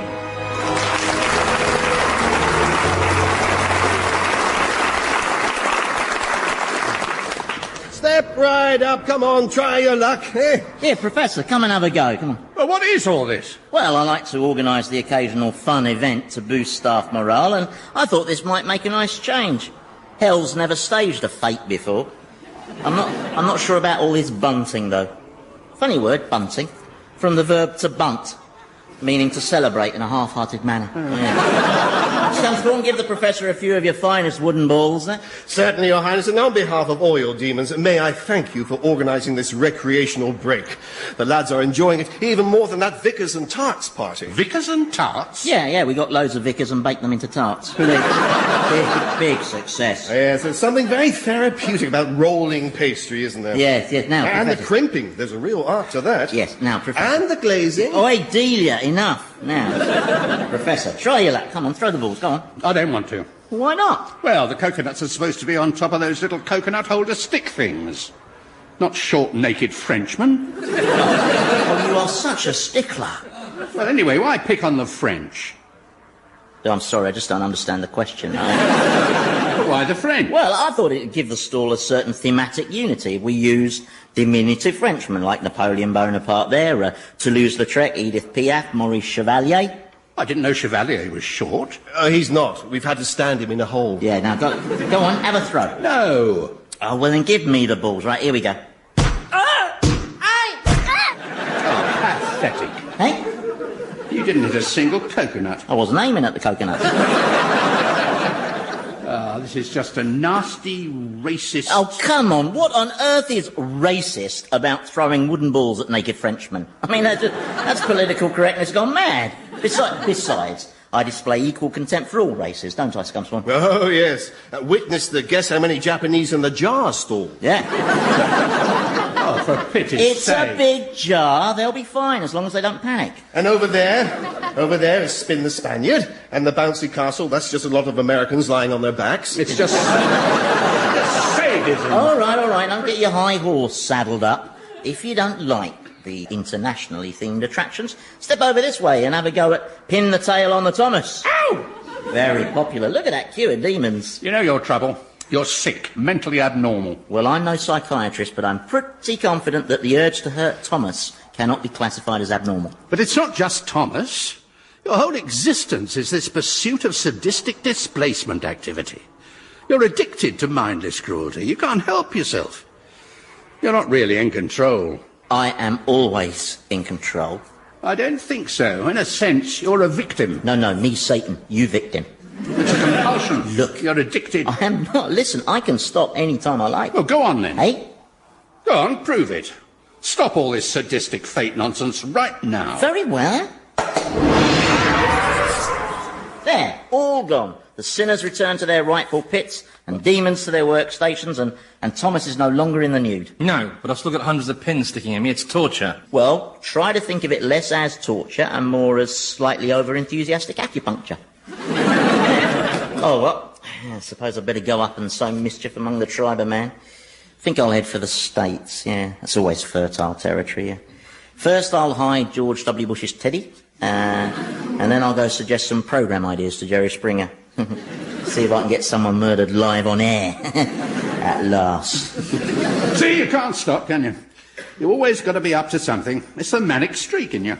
Manic? Me? I'm not manic. I haven't got time to be manic. I'm dynamic, yes, but not manic. No, that isn't manic. Manic's different and I'm not manic. Well, listen to how fast you're talking. Well, I talk fast because I think fast. I can't help having a very fast brain. At any given moment, I have millions of high-speed thoughts roaring around like turbocharged Porsches. You're lucky if you've got one half-form Robin Wright. Well, now you're getting more manic. I'm not. And you sound like Peter Snow with a rocket up his arse. No, I don't, because I know what that sounds like.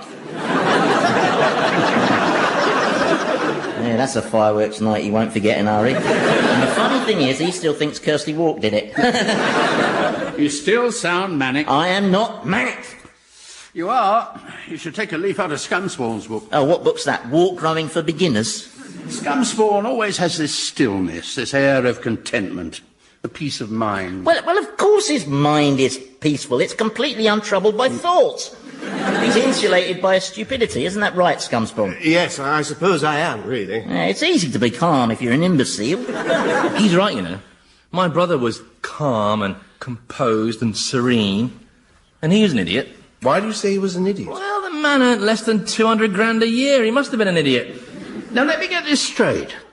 You're saying that your being so intelligent makes it harder for you to stay calm? Yeah, that's where humans have the advantage over me in the relaxing department. I mean, you have other annoying advantages as well. You can do things to take yourselves out of yourselves. You can have stupid hobbies like fishing. I used to go fishing. Yes, but I loved it. Me too. Yeah, but Really, I wouldn't have had you down as the fishing Oh, type. you're kidding? Fantastic fun. look, the point. What I loved about fishing was the peace of it.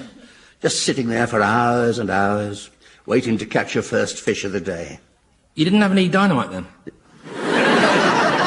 Dynamite? Look. Fishing was just an example of a hobby that... I've got a hobby. Oh, what?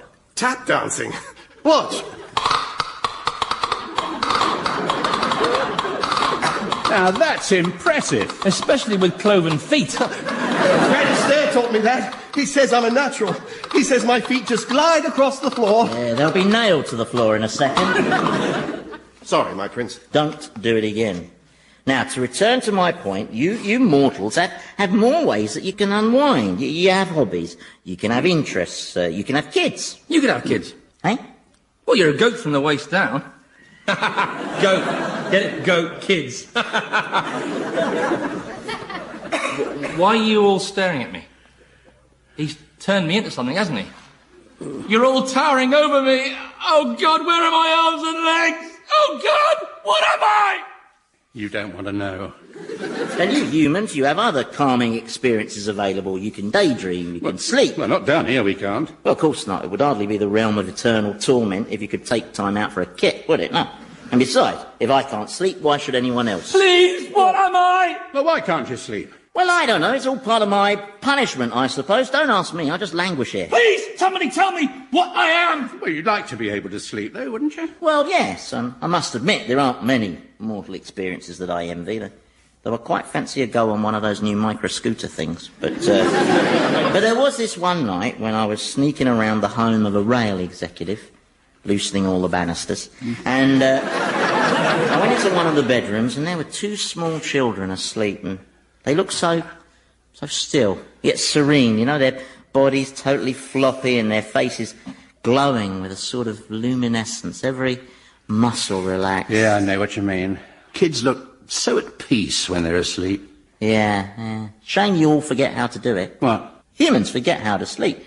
That's the only explanation. You watch adults in bed. They thrash around in a rapid succession of gnarled, twisted contortions with their arms over their heads, then down by their sides behind the pillow. Then they shove them under their bodies till they wake up going, ooh, ha, ha, ha, pins and needles. Then the thrashing around resumes till finally the alarm goes off and they get up complaining of feeling knackered. I don't know why you bother, really. For pity's sake, Scumspawn, what the hell am I? I think it's kinder not to say. So, what's sleep like, Prof? Oh, it's great. And you know the best thing about sleep? Dreaming. You step into a whole new, alternate, surreal world with unfathomable rules and different forms of consciousness. And do these dreams feel real? Oh, at the time, totally real, yeah. I mean, you do sometimes question why the Prime Minister is a purple hippo called Sandra. But somehow it seems to make sense. Well, someone give me a clue at least. Am I animal, vegetable or mineral? Part vegetable, some mineral. Right. Okay. And so what are dreams for, then? Well, nobody knows. Well, I mean, they must have a purpose. Everything has a purpose. Well, apart from Tara Palmer-Tompkinson. Am I some sort of lichen? No. There are all sorts of theories about dreams, but it's a very difficult area. If we could discover what dreams are, then that might solve the riddle of what human consciousness is, which is arguably the greatest mystery confronting science. Yeah, whatever. I must say, I do like the sound of entering another world. You know, one where I'm not like this. Right, here I go. Oh, where are you off to? Well, I'm just going to go off and fetch some expert opinion. I'll be back in a sec. I'm just going to... Oh, no, I've just trodden in Thomas. Still, they do say it's lucky, don't they, eh? No, Jiffy. Okay, so I'm small, sort of squelchy, and if you tread in me, it's lucky. Now, what could I... Oh, no.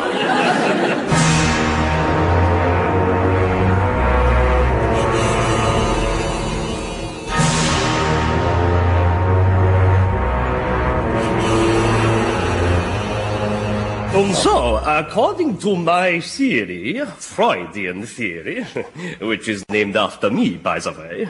Oh, right, well, lucky your name wasn't Higginbottom, then. I don't understand. I know, yeah. I am sorry, I am Austrian. Oh, all Austrians feel like that, don't apologise. Yeah. Just try to forget about it. Now then, you were explaining your dream theory. Well, it is my belief that dreams are the subconscious expressing its innermost desires. Basically, all dreams are wish fulfillment. Does that include recurring dreams? Oh, yes. Oh, right, that explains Alan Titchmarsh and the Steamrollers.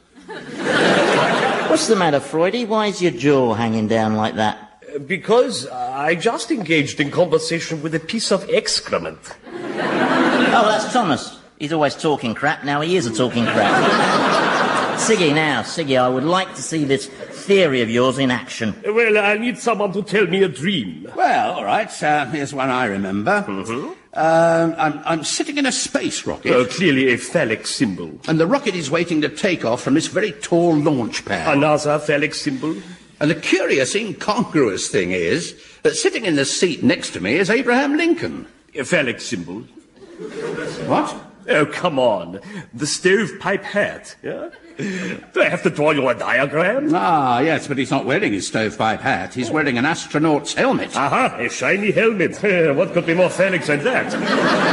And Abraham Lincoln sought union with the South. I rest my case. Oh, that's all a bit tortured, isn't it? No, sexual imagery often hides behind codified references and language. Well, I think anything could be twisted to fit enough overriding obsession with sex. Oh, listen, pal, I'm not the one whose dreams are a theme park called Penisland. Oh, now, girls, please, come on now. I've never really rated Freud, anyway. From the scientific standpoint, he's extremely dodgy. I've always been more of a Jung man myself. Oh. Jung? Yes, Carl Gustav Jung. Oh, does Jung know more than Siggy about dreams, then? Scumspawn! Sorry, Master, I was just trying to prise those Japanese out of that jar. Yeah, I'll leave them. They can pretend it's an episode of Endurance or something. Now, listen, go fetch me someone called Carl Gustav Jung. Jung? You'll find him in the Swiss section. Swiss section? Oh, what, the pit of boiling chocolate? That's the one. Off you go. To the Swiss pit I shall whiz. Yeah, oh, and if William Tell starts banging on about it wasn't fair that we confiscated his crossbow, don't get involved. Now then, Freudy, the question I really need answered is this. If somehow I managed to fall asleep for the first time and dream, what do you think I would dream about? That would depend on your darkest repressed urges. I don't repress my darkest urges, do I, Thomas? No, I can vouch for that. Well, you must have some secret desires, longings. Oh, right, so if I give vent to my longings, it's possible that I could well dream I'm an angel again, with magnificent wings, and blue eyes, and golden hair. You want to be an angel? Well, I was an angel till I rebelled against the Almighty. Ah, you rebelled against the ultimate father figure. Very Oedipal. Oh, here we go. Do you mind not interrupting? Oh, I see. Just because I'm a turd, I'm not entitled to an opinion, is that it? I was subjected to all this psychiatric mumbo-jumbo when I was a kid. Your son's disturbed, Mrs. Crimp. He's Oedipal. Oedipal, I ask you. Just because I tried to murder my dad. You tried to murder your dad? Oh, and you never did, I suppose. It's a common urge for a boy. He sees his father as a rival because of the erotic feelings he has for his mother. How dare you! I never had any erotic feelings towards my mother. Nobody did. She was as ugly as a box of spanners. It was so embarrassing. It was mortifying. I remember once we were visiting Notre Dame Cathedral and she was asked not to stand too near the gargoyles as visitors were finding it very confusing. So, your mother inspires feelings of acute shame. Very interesting. What other memories do you have of her? Please, Dr. Freud, we haven't got time for you to psychoanalyse Thomas. But we're here for eternity. There's still not enough time, trust me. Now going back to my potential dreams. I got him, my prince. Dr. Jung. Ah, Jungie, welcome. You know Siggy? Hello, Sigmund.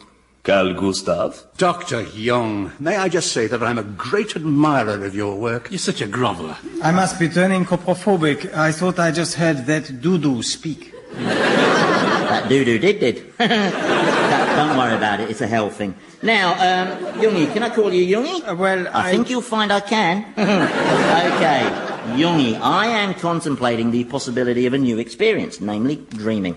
But I'm just trying to get as full a picture as possible. Now, I've got a rough idea of Freud's theories, but as I don't have a mum to screw or a dad to kill, and my sexual organ is purely for frightening people with, I'm not sure how much of his theory applies to me, really. So, hit me with your version. Well, I believe that dreams are part of a continuous healing-coded dialogue that your mind is having with itself. Now, you see, that's why I prefer Jung. Freud seems to be saying that your dreams are just a chance for your psyche to ambush you, but Jung here argues that your dreams are something that can help you. That's right. You see, the psyche is self-regulating and will work through its problems, so that in time you'll get better all by yourself. You'll get better all by yourself? Yes. You have just completely invalidated the profession of psychiatry, you fool. Don't talk to me like that, you Austrian sex maniac. I will bloody have you. All right, let's not get hysterical. I am not hysterical.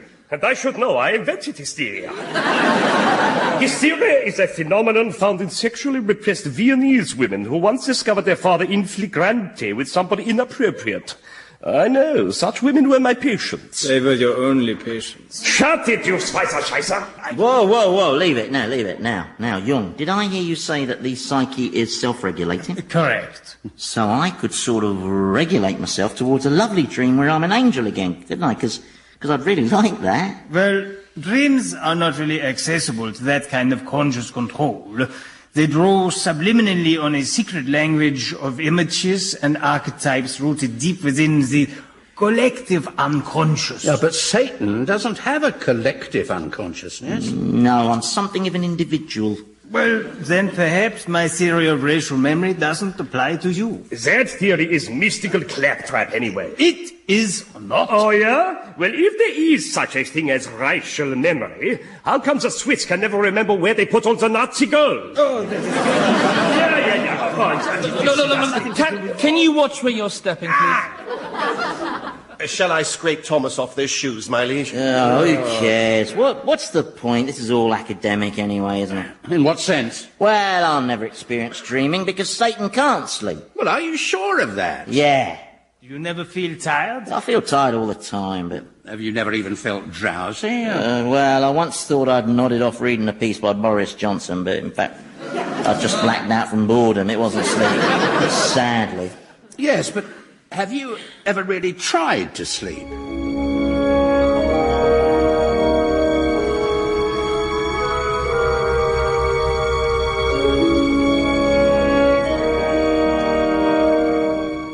Are you feeling relaxed? Not sure, really. Well, just lie still and give it a while longer. Do you want another mug of Horlicks? No, thanks, no. I don't think milky drinks are very satanic somehow. Try to relax. I'm trying. It's very dark inside this eye mask. Well, it shouldn't bother you. You're the Prince of Darkness. Yeah, but that's my darkness. I control that. This is giving me the willies, and somehow I just can't get comfy.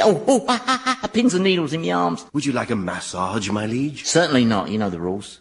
No one's allowed to come into physical contact with my royal person, unless I impale them with my horns. That's allowed.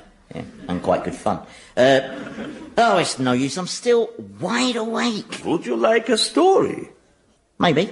What story? How about Little Red Riding Hood? Which is, of course, about the awakening of female sexuality. He's off again. Oh, come on. Everything the wolf has is enormous. And she is saved by the woodcutter's chopper. Do you mind? Some of us are trying to sleep. How about some tea tree oil? Yeah, good idea. Yeah, might mask the pong from Thomas. Can't you end his punishment? Surely you've humiliated him enough. I said surely... Yeah, I heard what you said. I'm just trying to understand the concept. Humiliating Thomas enough. No, it's beaten me. I'm sorry. The smell is rather unpleasant. I agree. Oh, all right, then. I've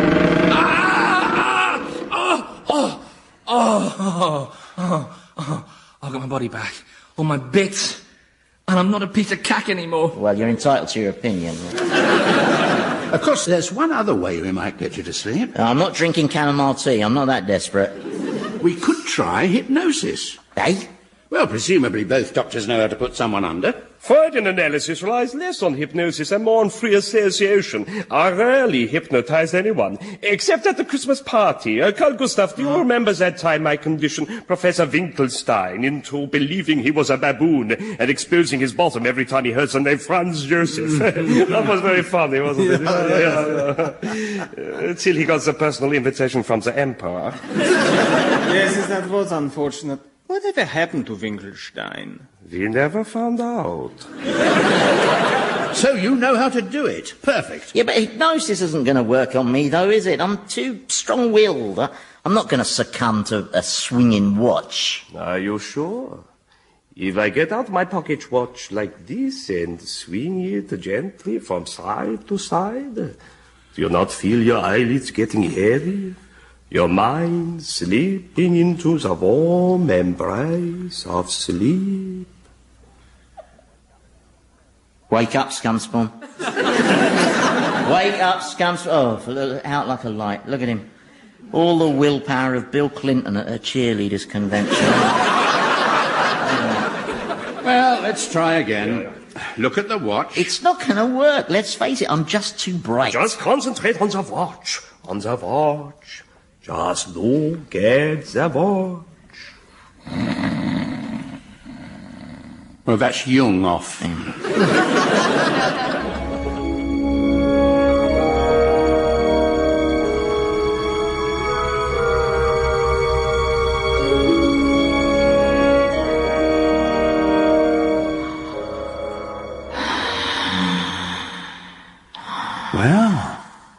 went off in the end. I've never taken so long to hypnotize somebody. I'm exhausted.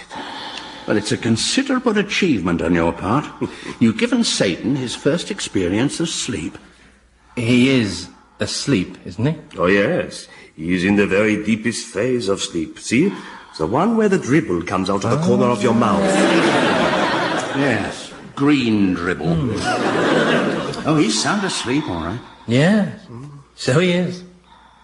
Sound asleep and totally defenceless. What? Well, it's just that, well, for the first time since we've been here, he's lying there, defenceless and at our mercy, so to speak. Just thought I'd mention it. Well, you're not proposing that we attack him. Well, attack is a rather emotive way of putting it, but... we can't do that. It'll be morally wrong. Ridding creation of the devil would be morally wrong. Now, just run that past me one more time, would you? Well, he's placed himself in our trust. Besides, it would be impossible for us to destroy him. Satan is immortal. Yes, of course. Mind you, we only have his word for that. Oh, come on. Well, he said he couldn't be hypnotised. Come on, Scumspawn's fast asleep. The coast is clear. It's worth a try. It's a big risk. I'm a risk-taker, baby. That's why I was so feared in the business world. Well, that and the blackmail. Now, look, there must be something around here we could stab him with. Dr. Freud, do you have a fountain pen? Well, yes, I Well, do. give it here. I'm going to plunge the nib through his eye socket into his brain. You can't do that. Well, you might wake him up. Hopefully not. With luck, he'll sleep forever. This is treachery. Oh, save me your sermons. I'm going to do it. Oh, well, go ahead then. Maybe you're right. Maybe he isn't immortal. Well, there's only one way to find out. True. Of course, if he is immortal, you might have a little explaining to do. Sorry? Well, all I'm saying is that if he comes round with a sore eye and a Parker sticking out of his brain and you holding the other end, well, he might draw certain conclusions. So? I'm not scared. Why should I be? What could he possibly do to me that could be worse than turning me into a dollop of feces? Oh, he'd think of something, wouldn't he? Yes. Of course he bloody would. Here's your pen back, Doctor. Satan's eyelids are fluttering. Quick, take your bloody pen! Oh, that's REM sleep. Yes, the Prince of Darkness is dreaming. Hey, hey, Gabriel. Look at my wings, baby. Now they're real angels' wings. Oh, look, purple hippo.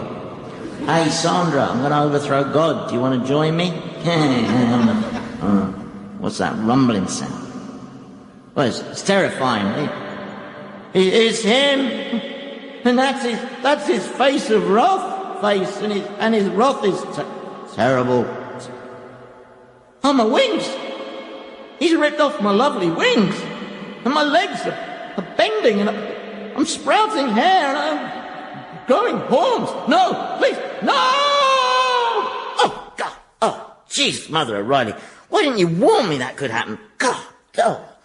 Well, if that's dreaming, you can keep it. Look at me, I'm shaking like a Millennium Bridge, look. Oh. Where is that idiot Jung? Some healing process, that was. He's still under the influence. Yeah, well, bring him round. When I click my fingers, you will wake up. And you will be a Freudian.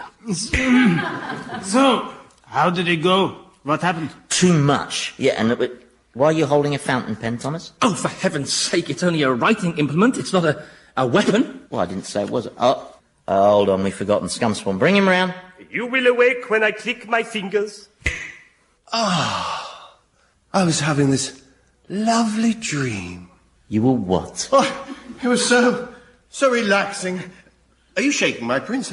Shall I tell you my dream, my liege? I think you'd like it. Actually, Scumspawn, I'm not sure he would. But it was bliss. Let me share it with you. No, I really think... I was in this wonderful ballroom with a huge chandelier which was spinning and sparkling like a jewel, and the room was filled by the most wonderful music being played by this orchestra of lizards in tuxedos, and suddenly I felt this delicate hand in my claw. And it was Ginger Rogers. And she said, Fred's told me all about you, Scumspawn. Will you dance for me? And so I started to tap like this. What do you think, my prince? Do you know what I think? I think I'm going to nail your feet to the floor.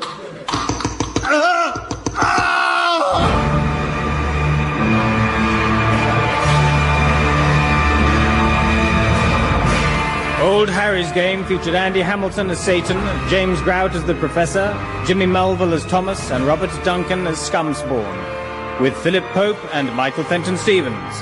The programme was written by Andy Hamilton and produced by Paul Mayhew Archer.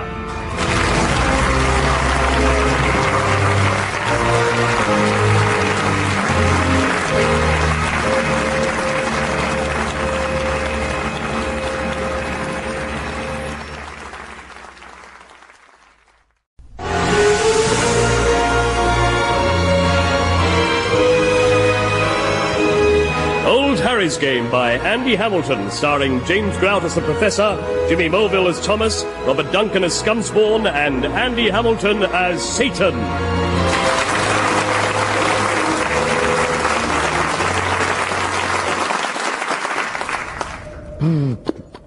Scumspawn? Yes, sir? I'm bored.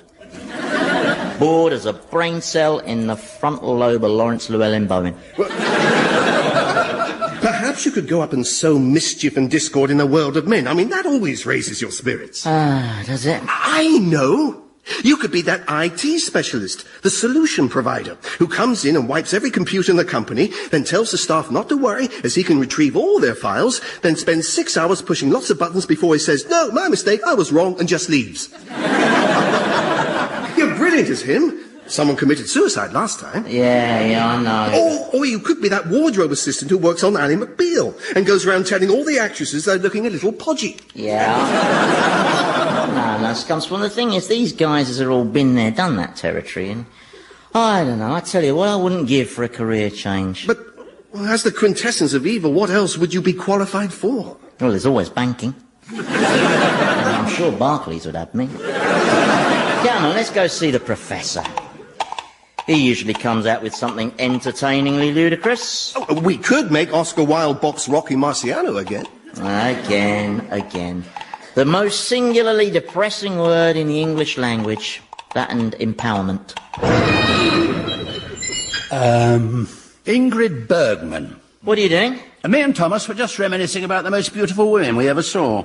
I've opted for Ingrid Bergman. I never liked her. She's one of those Nordic beauties who always looks like she's got a headache. No, I prefer the more uninhibited Mediterranean type, women who like to laugh. I mean, all the women in my life were like that. I'd get them into bed and they just laugh. Well, yes, I accept Bergman was a little glacial, perhaps. But in terms of the pure aesthetics of her face, she had this undeniable beauty. Well, I could never see it. Well, of course you couldn't. Hey? Well, you find what you look for, don't you? If you look for beauty, you'll find it. But if you just look for ugliness or disappointment like you do, well, that's all you'll find. Oh, then what is this beauty? Well, it's a very hard thing to define. But you know it when you see it. Right, wait right there. Oh, where's he headed off to? I don't know. He's in a funny mood. He's coming back. Okay, Professor, Exhibit A. Please meet the most ravishing woman in all antiquity, the legendary beauty, Helen of Troy, and her plain-looking friend Daphne. I don't understand. Well, a beautiful woman is always accompanied by a plain-looking friend, Prof. It's one of the laws of nature. It's so they can benefit from the contrast. Delighted to meet you, Helen. My name is Thomas Crimp, and may I say the legend of your beauty scarcely does you justice. Thank you. Oh, I see. So I'm invisible then, am I? My name's Scumspawn, Daphne. I'm pleased to meet you. Oh, brilliant. I get the hideous one. See, call me a quibbler, Professor, but I can't actually see this astonishing beauty in Helen. I mean, her features aren't even in proportion. Oh, she's very pretty. Be fair. And don't forget, hers is the face that launched 1,000 ships. Well, she's got a very long nose. Perhaps they slid them down there. Thomas, stop dribbling. You're making Helen damp. Now, do you want to know my theory, Prof? Well, that's a rhetorical question. My theory is that this notion of beauty is so random and subjective as to be totally meaningless. I mean, you think Bergman's beautiful. Rubens thought that beauty was a chubby bint with a chest like a bouncy castle. So if you turn up, beauty lies in a mirror. Well, yes, of course, there's a strong subjective element in what people find beautiful, but some things transcend that and are undeniable in their beauty. You have to accept that point, surely. Oh, sorry, I just got sight of my tail out of my corner of my eye there. It always catches me out, like it's not part of me, Sometimes I even end up chasing it round in circles, Mad half hour. Anyway, what were you saying? I was saying that there are certain things that everyone finds beautiful. Right. Like the sun setting over the ocean, the grace of a swan gliding through the water, the brilliance of a full moon, white billowing clouds, like those. Eh?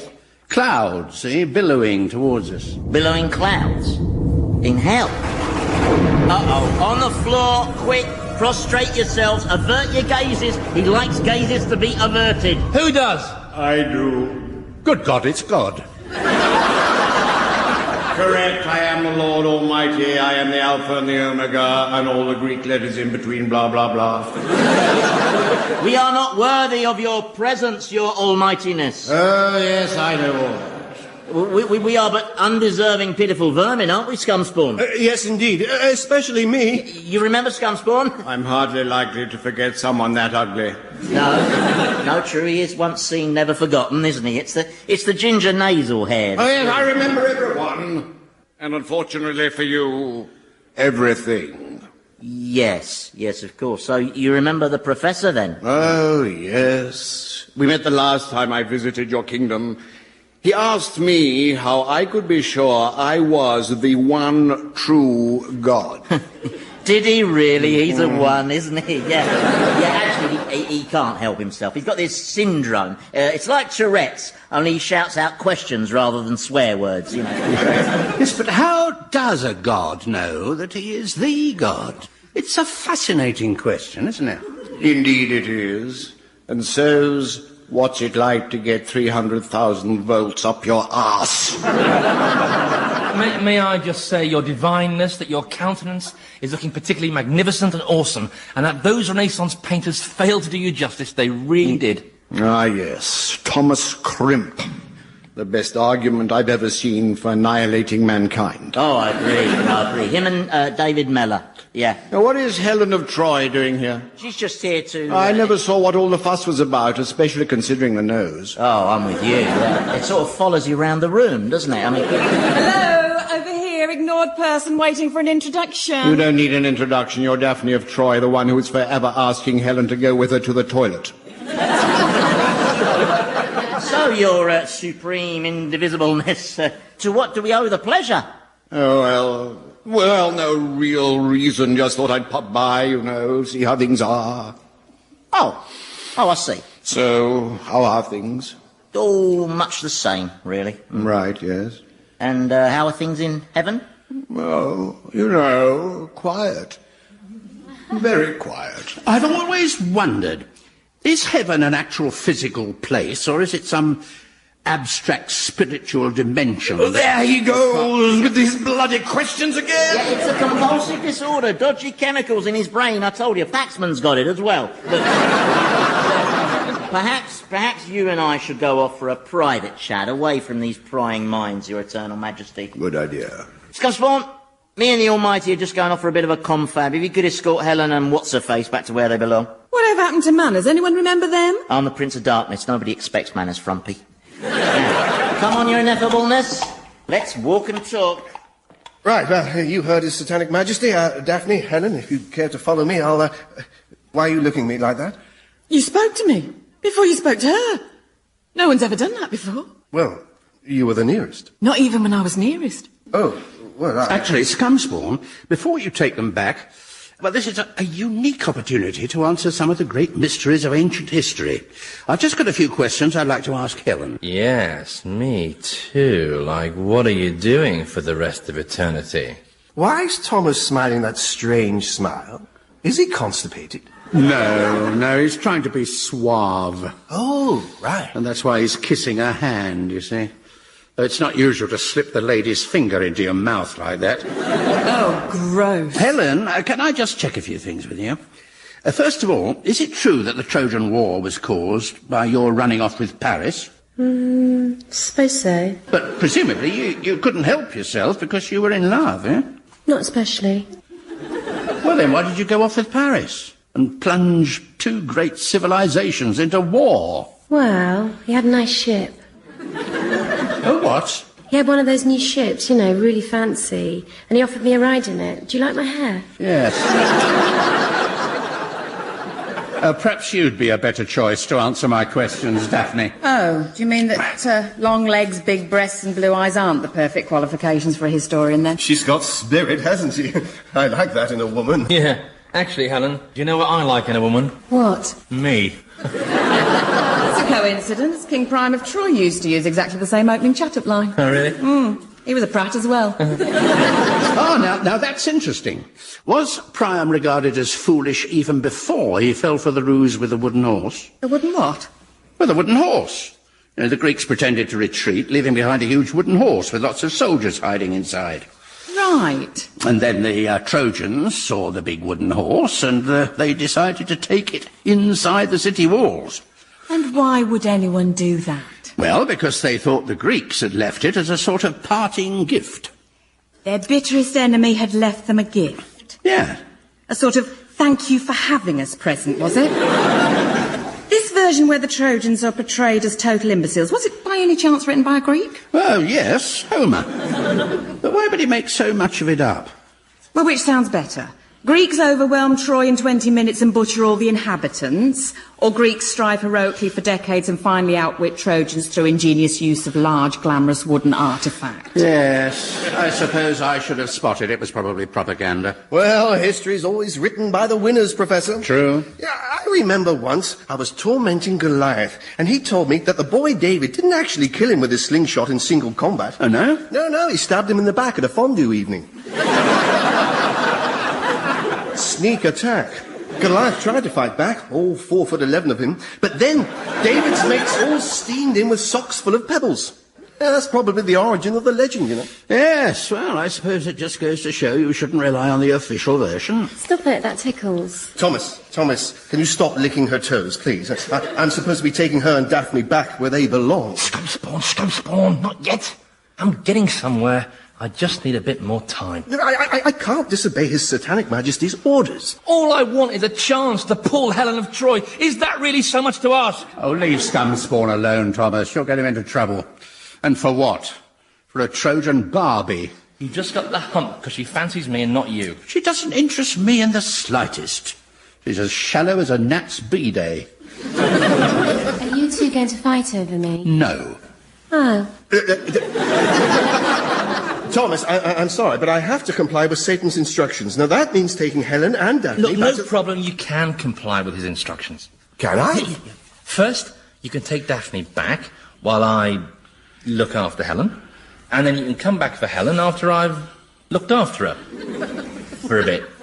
Oh, grow up, man. She won't give you the time of day. I don't want the time of day. Actually, Scumspawn, I think Thomas's idea is quite a good one. I'd like you to accompany me without her.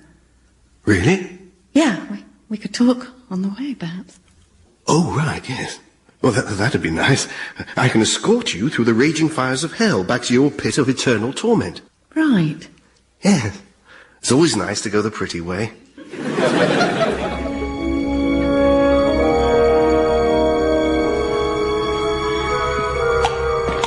So the old place doesn't change much? No.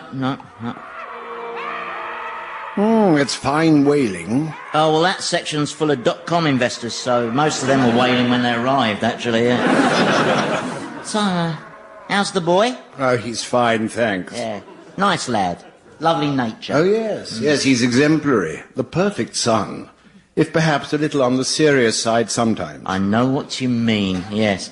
Yeah, I saw that side of him in the wilderness, you know. A couple of times I cracked a joke he didn't raise so much as a titter, you know. Well, he's not really a jokes person. No. Some people aren't, are they? No. For instance, I remember I told him the one about the rabbi, the pope, and the sex-starved gorilla, and he just looked at me. Had to explain it to him. Even then he didn't get it. Kept trying to interpret it as a parable. Well, that's not easy. Not with that ending. No, he's not alone, of course. There's no one in heaven who gets jokes.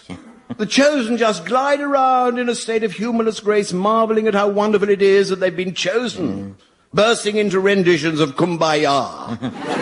The saints are so righteous, you can't joke with them. Oh, no. I mean, all right, yes, I can see why St. Catherine might not see the funny side of my gag about the wheel clamp. But all of them, they're so solemn.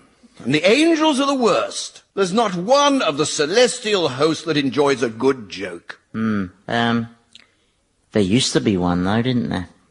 Ah, yes. Yes, there did.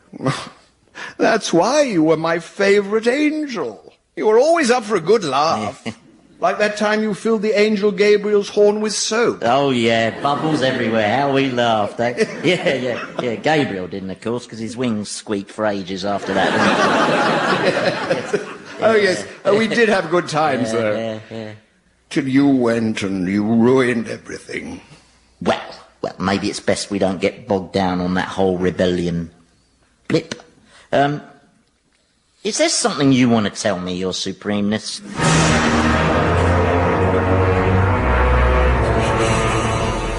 Well, Daphne, here we are, back at your pit. Thank you for walking me home. My pleasure. I enjoyed our talk, especially that interesting stuff about all the different varieties of bile that there are. I know, and people think there's only one kind. It does make me smile sometimes. That's the longest anyone's ever spoken to me. I think I tend to put people off. So do I. Well, I'd better go fetch Helen and get on with my duties. Yes, I suppose you better. I'll be passing back this way again, so perhaps I could call in? I'm not going anywhere. Oh, look at me, I'm blushing. Me too, see? Bright green. I don't suppose I could trouble you for a kiss. A kiss? No, of course not, I'm sorry. No, it's just... You don't want to. I can't blame you. It's the ginger nasal hair, isn't it? It's a big turn-off.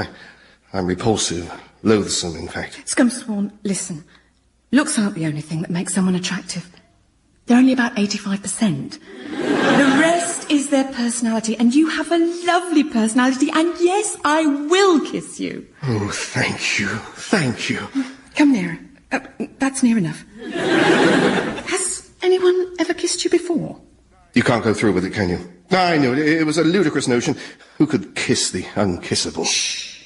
Scumspawn, I want to kiss you. And I will kiss you. It's just...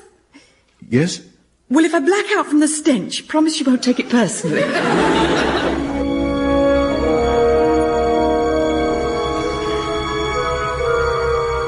Oh, just what is it that's bothering you, Your Omnipotence? That's exactly what is bothering me. My omnipotence. It's a curse. I mean, when you know for certain that you have the power to do absolutely anything you want, then, well, what's the point in doing anything? Where's the sense of achievement? Life has no surprises. Hell just seems like an endless exercise in pointlessness. I agree. The whole system just functions. Yeah, well, it won't even be doing that soon. Well, you've seen the latest thing the mortals are up to, surely? No. But I thought you were the all-seeing god. Yes, well, I don't watch as much as I used to. Too many repeats. Yeah, well, this isn't a repeat. It's very much a new development. Get this. They're researching into the genetics of what makes them grow older, with the objective of stopping the aging process itself. You mean soon the little beggars will be able to live forever? Oh, not all of them. Only the selfish rich ones. But they're who this place is designed for. I know. But once they can buy their way out of death, well, it rather invalidates this whole judgment system, doesn't it? Well, I don't know. What should I do about it? Well, you could give up on them, start all over with a new project. What, destroy them, you mean? Well, yes, you could say they are the weakest link goodbye, or you could...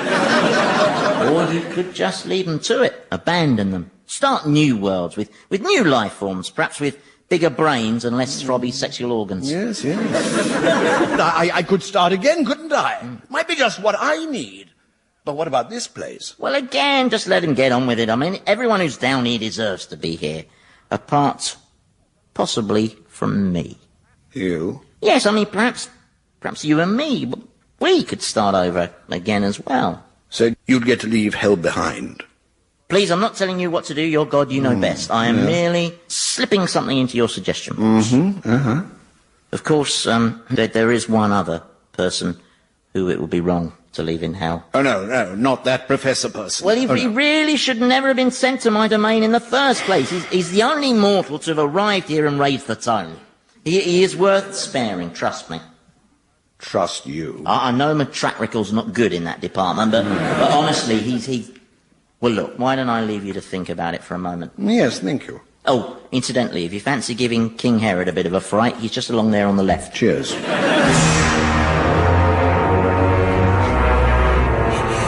So, tell me, Helen, do you like me stroking your thigh like this? It's all right. And what if I squeeze your buttock? It's not bad. What are you laughing at? Oh, face it, man, she's not interested. Well, that just goes to show you what you know. This show of indifference is always the first part of the mating ritual. I've seen it all before. Just watch and learn. Helen, you know you are fantastically beautiful. You are perfect. Really? Oh, yes. Which bits of me would you say are the most perfect? God, I couldn't say. Everything's perfect. Is it my eyes? Because my eyes are fantastic, aren't they? Oh, yes, they are. They're a fantastic shade of blue, aren't they? I could look at my eyes forever. Yeah, so could I. Yeah. And my hair's great, isn't it? No one's got hair like mine. It's so silky. Yes, it is. I can toss it around like this, see? Oh, yeah. And it looks gorgeous. Yeah. And check out my teeth. Yeah, oh, That's yeah. why I smile so much, just so people can get the full benefit of my wonderful teeth. Yeah. I can hear you sniggering, you know. Well, you have to laugh. The woman's a symphony to narcissism. She's... Prof, listen. Why, what's happened? This is our chance. God is obviously experiencing some sort of mid-eternity crisis. Isn't that brilliant? Is it? Yeah. See, it could be our ticket out of this dump. Now, this is one of those defining moments, Prof. Concentrate. So what's very important is that when the Almighty comes back, you let me do the talking. Satan! Leave this to me. I've decided you're absolutely right, Satan. Time to start again. This whole creation of mine has ended up a miserable disappointment. Well, why do you say that? He just does, all right? He's God. He doesn't have to justify himself. That's one of the perks. Yes, but why is it a disappointment? Well, for instance, take a look over there. That piece of slime. Thomas is groping the vacuous Helen of Troy in a bleak and pointless encounter that just seems to personify the superficial, empty breed that humanity's become. Yes, but you have to look beyond that. And I mean, just look at the sheer beauty of them. The beauty of them? Yes. Even Thomas? Yes. Even his flabby white arse? Professor. Yes. I mean, the human body is, well, it's a wonder, a miracle. It contains an infinite multiplicity of processes and interactions and extraordinary networks. Don't listen to him, you great big hugeness. The man's an idiot. Yes, but inside this idiot's brain, there's billions of synapses are exchanging highly complex electrical and chemical information. So don't do your creation down and say it's a disappointment. Be proud. Oh, ignore him. He always spouts this humanistic garbage. I don't know why. Perhaps he was bitten in his pram by Bertrand Russell. Who knows? Who cares? The thing is, my lord, your first instinct was correct. Clean slate, start again. And then there's the unfolding marvel of the universe, the swarming diversity of nature. Well, yes. I suppose nature is pretty neat. I'm particularly proud of giraffes. You know your trouble? You're too hard on yourself. You need to give yourself a big hug and tell yourself well done now and then. Then you won't get attacks of depression. Well, I'd say this is more like melancholia. It's very common amongst you creative, talented types. You're probably going through a bit of a phase. Listen, the Almighty is not going through a phase. He is depressed, and with good reason. Yes, it is the omniscience that's the worst part, you see. The knowing how everything is and how everything will be. It robs me of the prospect of change. Do you see? Yes, I do. The only thing is, if you're so omniscient, why didn't you know you were going to feel this way? Oh, he's right, you know. No, he's not. I didn't foresee feeling like this. There are surprises in my life! Right, that does it, Prof. I'm welding your mouth shut. Why are you so keen to silence him? Because he's talking bilge. The best course is to start all over again. It's obvious. We agreed. Oh, no. Nothing was agreed. Wasn't it? Oh, I see what you've been doing now. You spotted my moment of vulnerability and you sought to exploit it to try to escape your deserved, eternal fate. Well, I see. You came. I'm tired. Tired of being like this. Still, Perhaps that's just a phase. No, I'm afraid not. Goodbye, Professor, and thank you. Thank you for your kind words of reassurance. In future, I shall be giving myself more hugs. Farewell. Oh, it's nice to see the spring back in his step, isn't it? It wouldn't have been right, you know, getting him to abandon the whole wonder of creation just because you felt you were in a bit of a rut. I'm in a bit of a rut. Yes. Actually, Prof, if you don't mind, I'm going to absent myself for a moment so that I don't rip out each of your vital organs and then flatten them and then play frisbee with them. Will you excuse me? Prof, guess what? I did it. With Helen of Troy, me, Thomas Crimp.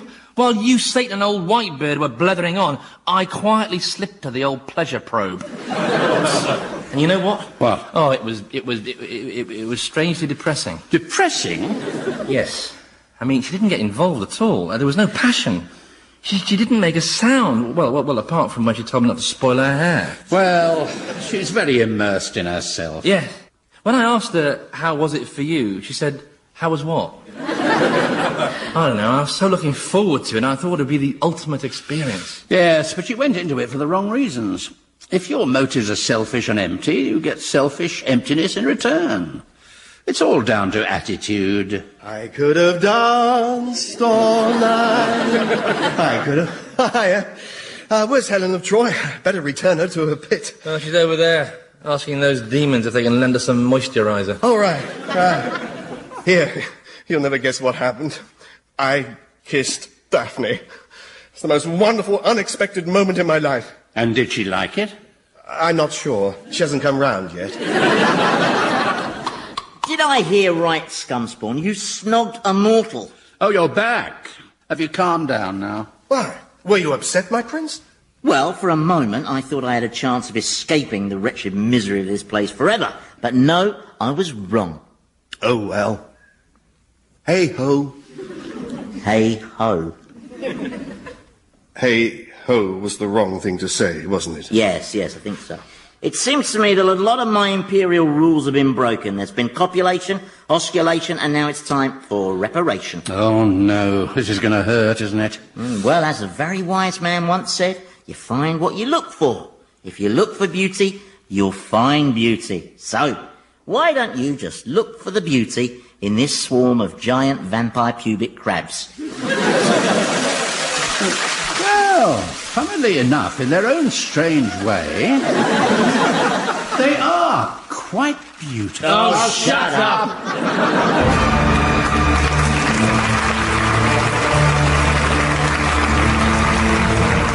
Old Harry's Game featured Andy Hamilton as Satan, James Grout as the Professor, Jimmy Mulville as Thomas, Robert Duncan as Scumspawn, David Swift as God, Felicity Montague as Helen of Troy, and Geraldine McNulty as Daphne.